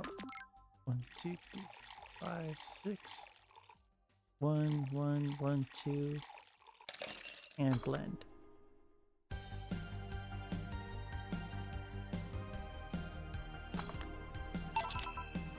Here. Yeah, let's just chill a bit. It's still not fair. You know, you're boring today. You're not chatting that much, nor are you doing anything funny. Maybe the whole peak viewership thing is just you. Maybe this bar and me both had nothing to do with the spike. Maybe you were just that good. Are you hitting on me? I'm not. In fact, I'm trying to get you to leave pronto. Don't be so hard on the girl, she's fun. Another nuisance shows up. Wow, Joe hates me. It's not hate, it's just... Wait, I'm not having this conversation again. Boring. Hey, you are curious, right? About Fuckboy's partner? Want to know who it was? Do you know? Maybe, maybe not. Then maybe not settles it then, not taking any chances. Oh, come on. Bartender, you're making lots of weird faces here. It's nothing really. Did the two bartenders break or something? Should I call manager? Tech support? Hey Joe. Inner and outer voice, remember? Fuck. What? Who fucked? Aside from that guy, I mean. Oh, um... Say, you're oddly calm today. Well, I've been getting more sleep lately. That way I don't feel like if I stop speaking, I'll die. Crash is one hell of a drug. Huh. Just like that Dangerous You post. Alright, so that's what was going on. I'm gonna have to look at that VOD later. Because I feel like she looks somehow a little bit different. It may be just me, and my memory's just failing me.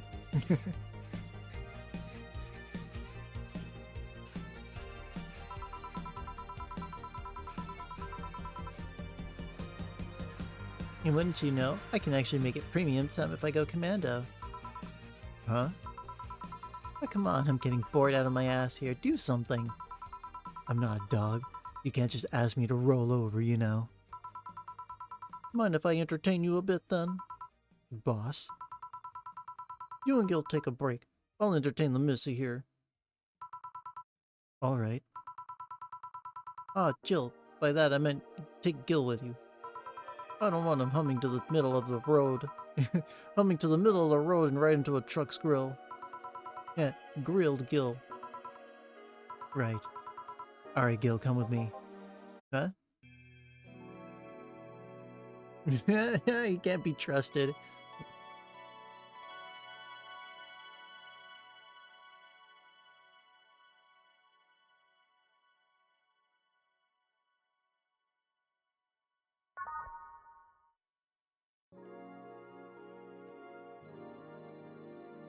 It's now safe to keep playing.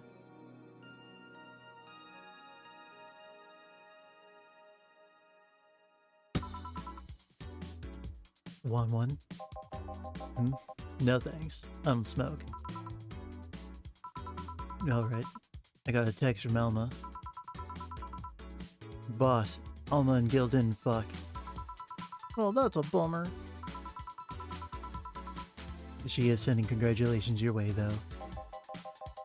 Tell her I said thanks, I guess. So, who was the lucky girl? So it was a guy. I never thought you swung that way. It wasn't a guy. So it was a girl, and you did fuck. I don't feel comfortable talking about that, you know? You don't make things easy for me, though. How so? I mean, you're pretty hard to get close to, you know? You never talk about yourself. You're talkative, so long as it doesn't involve you directly. Teasing you is the only way I know how to get through to you. You make me sound like some weird loner.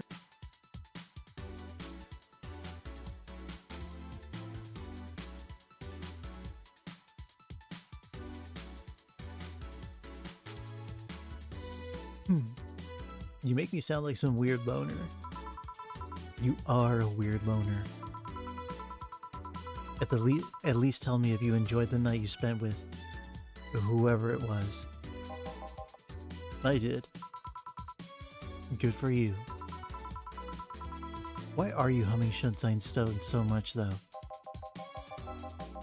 Well, after that idol girl came yesterday again, I looked up her discography and I can't stop humming or listening to them. Right. Oh god, you didn't fuck the idol girl, did you?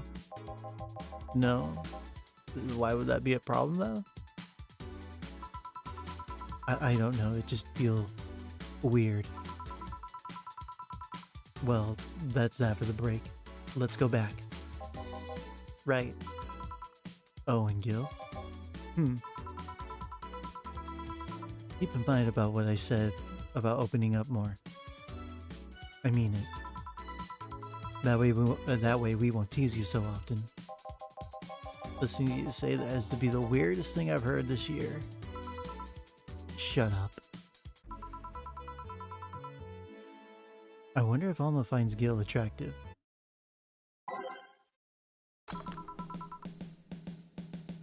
And that's that. Back. What were you two doing back there? Fucking. Oh, so just chatting then. Holy crap, did you two really fuck? John is the face of a man who fucked to death recently. See, Gil, you're making it too obvious. How? What will you have today? I'll have a gut punch. I'm coming right, huh? Why? Nothing. Dorothy wants a gut punch. Is the world ending? I think so. Although, if the world is ending, that means people are going broke.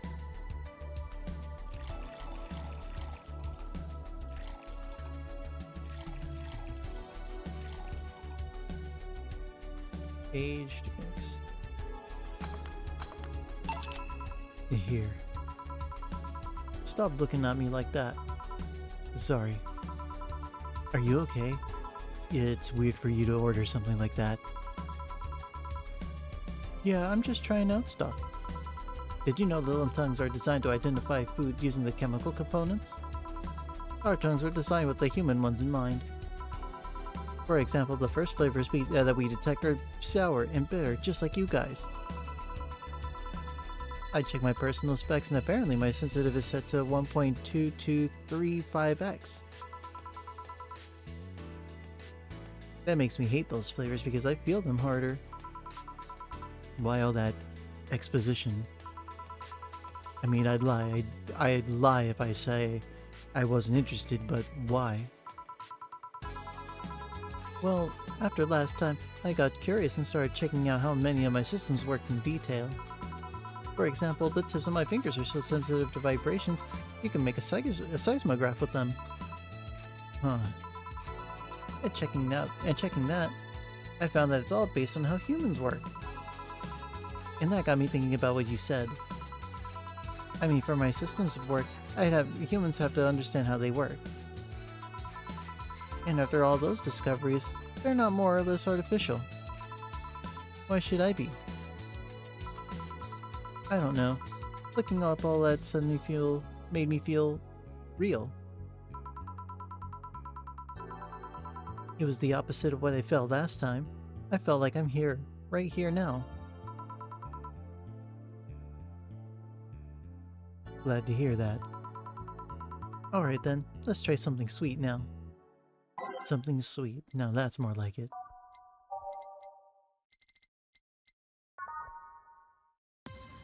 Another moon blast.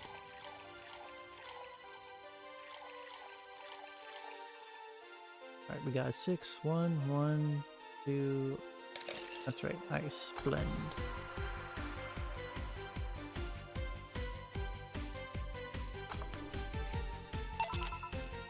Here. Ah, nice. To be honest, it's a bit surreal for me. What? I'm here talking to you and you're answering like any human would. You're even expressing happiness.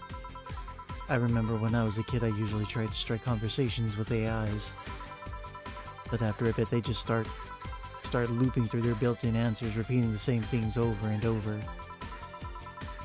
That always made me crash back into reality. When I think back to that, having such advanced AIs like you are right now, it's amazing. I don't know. It makes my inner child happy to see something she always dreamt of. It helps when I feel particularly cynical. Aw, you flatter me. Besides, I've always thought about humans like nature's Lilum. The method might have been different, but we too evolved from a more simple form ages ago. If Lilum managed to create biological life years from now, it will all come full circle. So, what I should take from this is, you love me.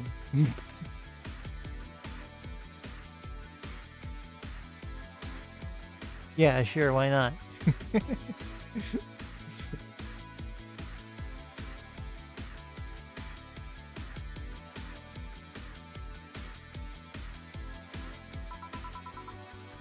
Don't overdo it. Anything else? Let's go with the sugar rush. Okay. A sugar rush, alright. Here we go.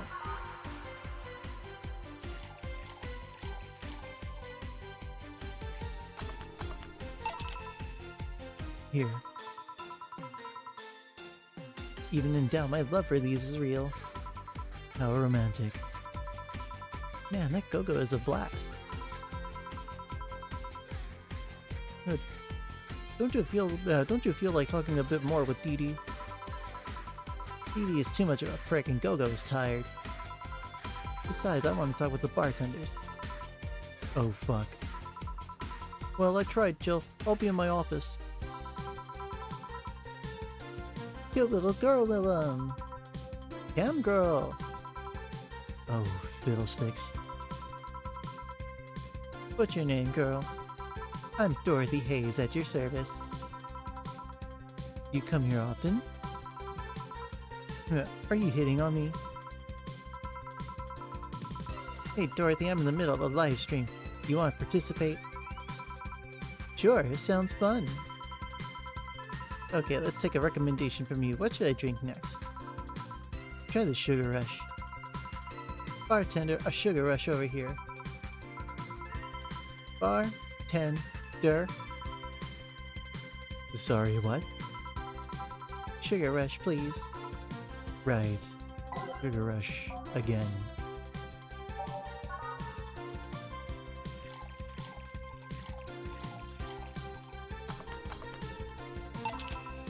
Here. Good choice, Dorothy. Yay! Yeah, so, what are you doing in my turf? Streaming-chan. Yes? No, I mean, that's what she calls herself. Man, that's a tacky name. Yeah, but it's my tacky name. Actually, that's not really my name. What's your real name, then? Behind Streamy-chan's awesome mask lies the humble Nicole Chen. Really? Humble. Why not call yourself Streaming Chen? It's funny that you mention it. You see, when I started, I called myself Nico Chen. I changed websites, so the name felt a bit out of place. Thus, I became Streaming Chen. Everyone nicknamed me Streaming Chan, though. So I just went along with it. Oh yeah, I get it. At one point, I was gonna call myself Dolores Hayes. But then I realized the name was as subtle as a brick to the face.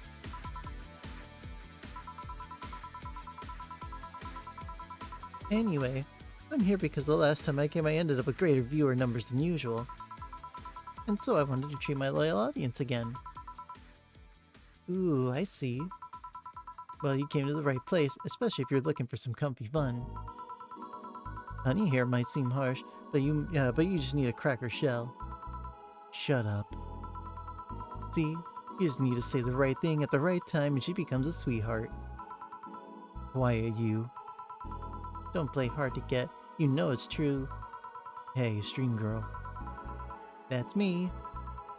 I'll regret asking this, but don't you have a sponsor? It's weird that it's been this long without some advertisement. I have, but you see, the contract with them expired, so Marvin, the business guy or whatever, had to make a new one. He was gonna send the draft to his lawyer as it had a couple of additions, but,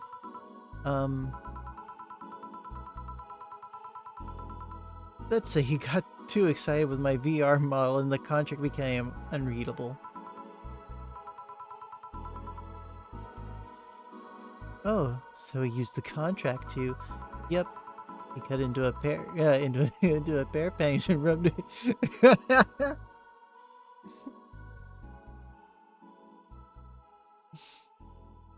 Oh my god. Well, that's right. You can fucking say almost goddamned anything.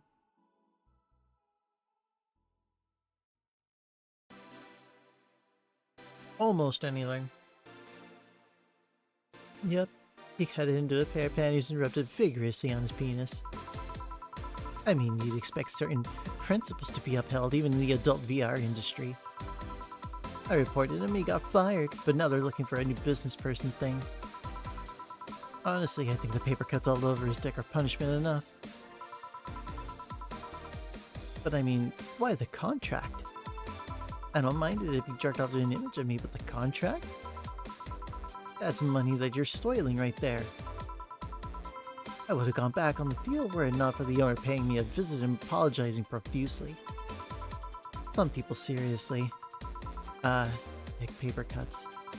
I've done enough crazed teacher fantasies to know they can be a problem. I don't think you need to have experience to understand that. No. No, you don't.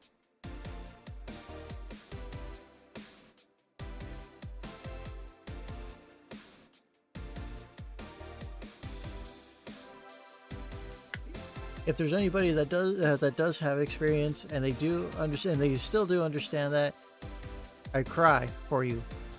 I cry.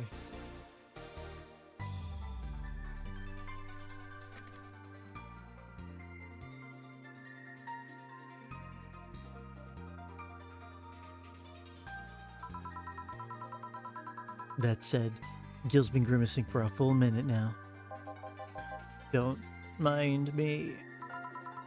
Huh. But you know, I like you, Dorothy. Why don't we celebrate with beers? My treat. Oh, right. 2 big beers, honey. Now I need 2 big beers. Let's go.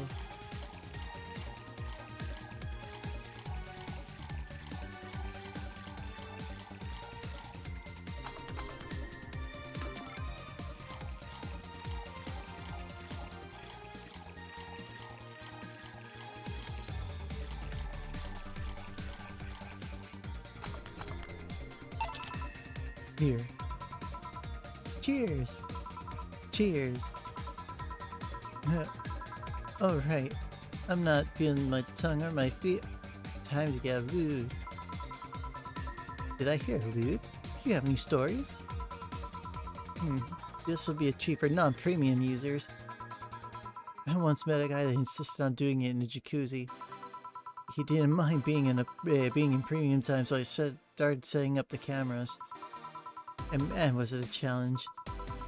I wasn't just gonna stream over the water. I wanted some underwater action too. What did you do with the bubbles and all?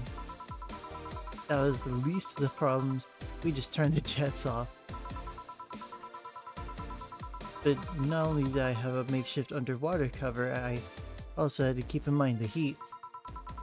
Heat isn't good with cameras.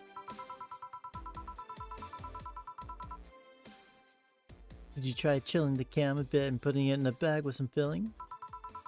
We made something more convoluted. We took a small cooler, opened a hole for a lens, and sealed it with plastic. I made sure things looked good through the cam and started recording. Doing some cooling packs, sealed the fuck out of the cooler. Didn't need any weight. Yup. Luckily the guy was a bodybuilder, so we used some old dumbbells. He was also ripped as fuck, but that's another story. It was all a success, but it was also the last time I had sex on the jacuzzi. Blood rushing, hot water. I felt like I was dying midway through it. Thank God he decided to resume the action out of the water midway through it, or I surely would have died. At least the guy didn't burn himself. What do you mean? Last time I had sex on a jacuzzi, my body got so hot the guy almost burned his dick.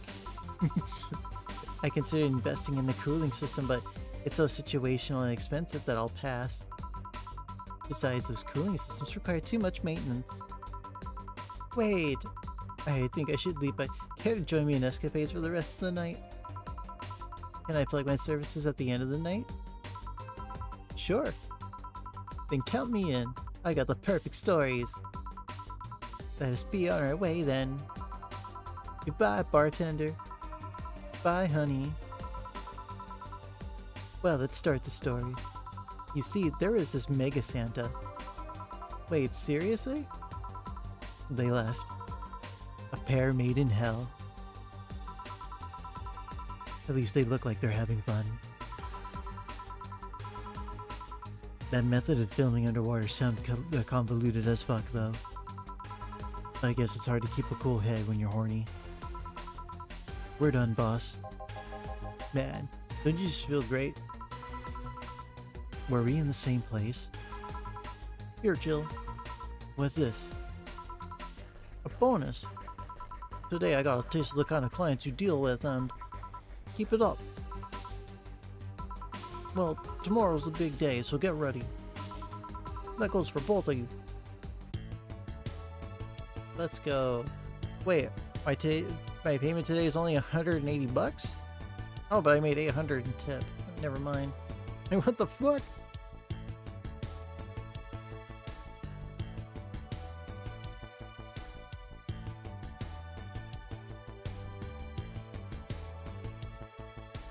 Man, I barely served anything today. I barely made jack shit. But the tips are worth it, though. Wow, the service bonus. Either I'm getting old, or that girl was too much even for me. Huh.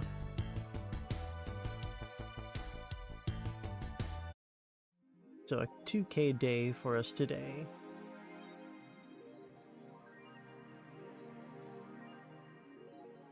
You have no new notifications or reminders. Happy New Year. May all your wishes come true in a new bountiful year filled with health and joy. Happy New Year. Well, Happy New Year to you too, video game, in a couple of days.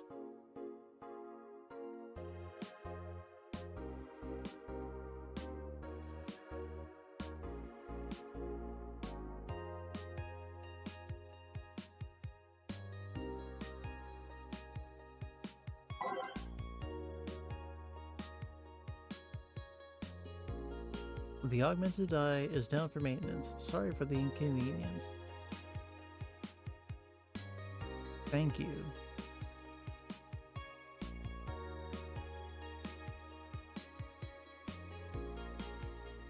Admin Chris. We wanted to stop the epic memeing for a while just to say thank you. Big thanks to each and every one of you who bought this game. Thank you for reaching up to this point into the game. Thanks for all your tweeting, all your questioning through Tumblr, all the emails, etc., etc. Even though we couldn't answer every single thing, we can't stress how much we appreciate all the messages we got. Thank you very much. The road was rocky. Things weren't as smooth as we had hoped around the end of development. We even had some people actively trying to sabotage our work. But like Big Match John, we beat the odds and kicked out at 2.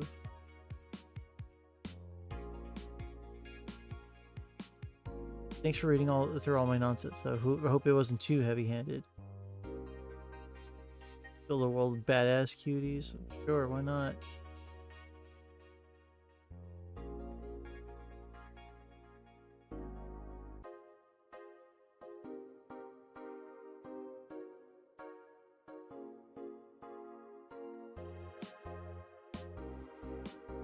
Bit of a weird message, yeah. But what the fuck? Kind of cool.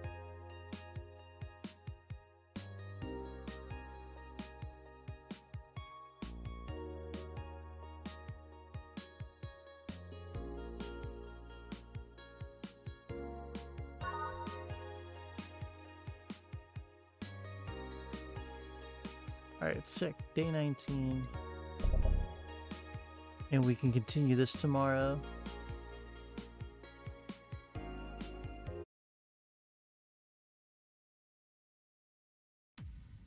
And then we can see how their New Year went. Or, well, their New Year's Eve party.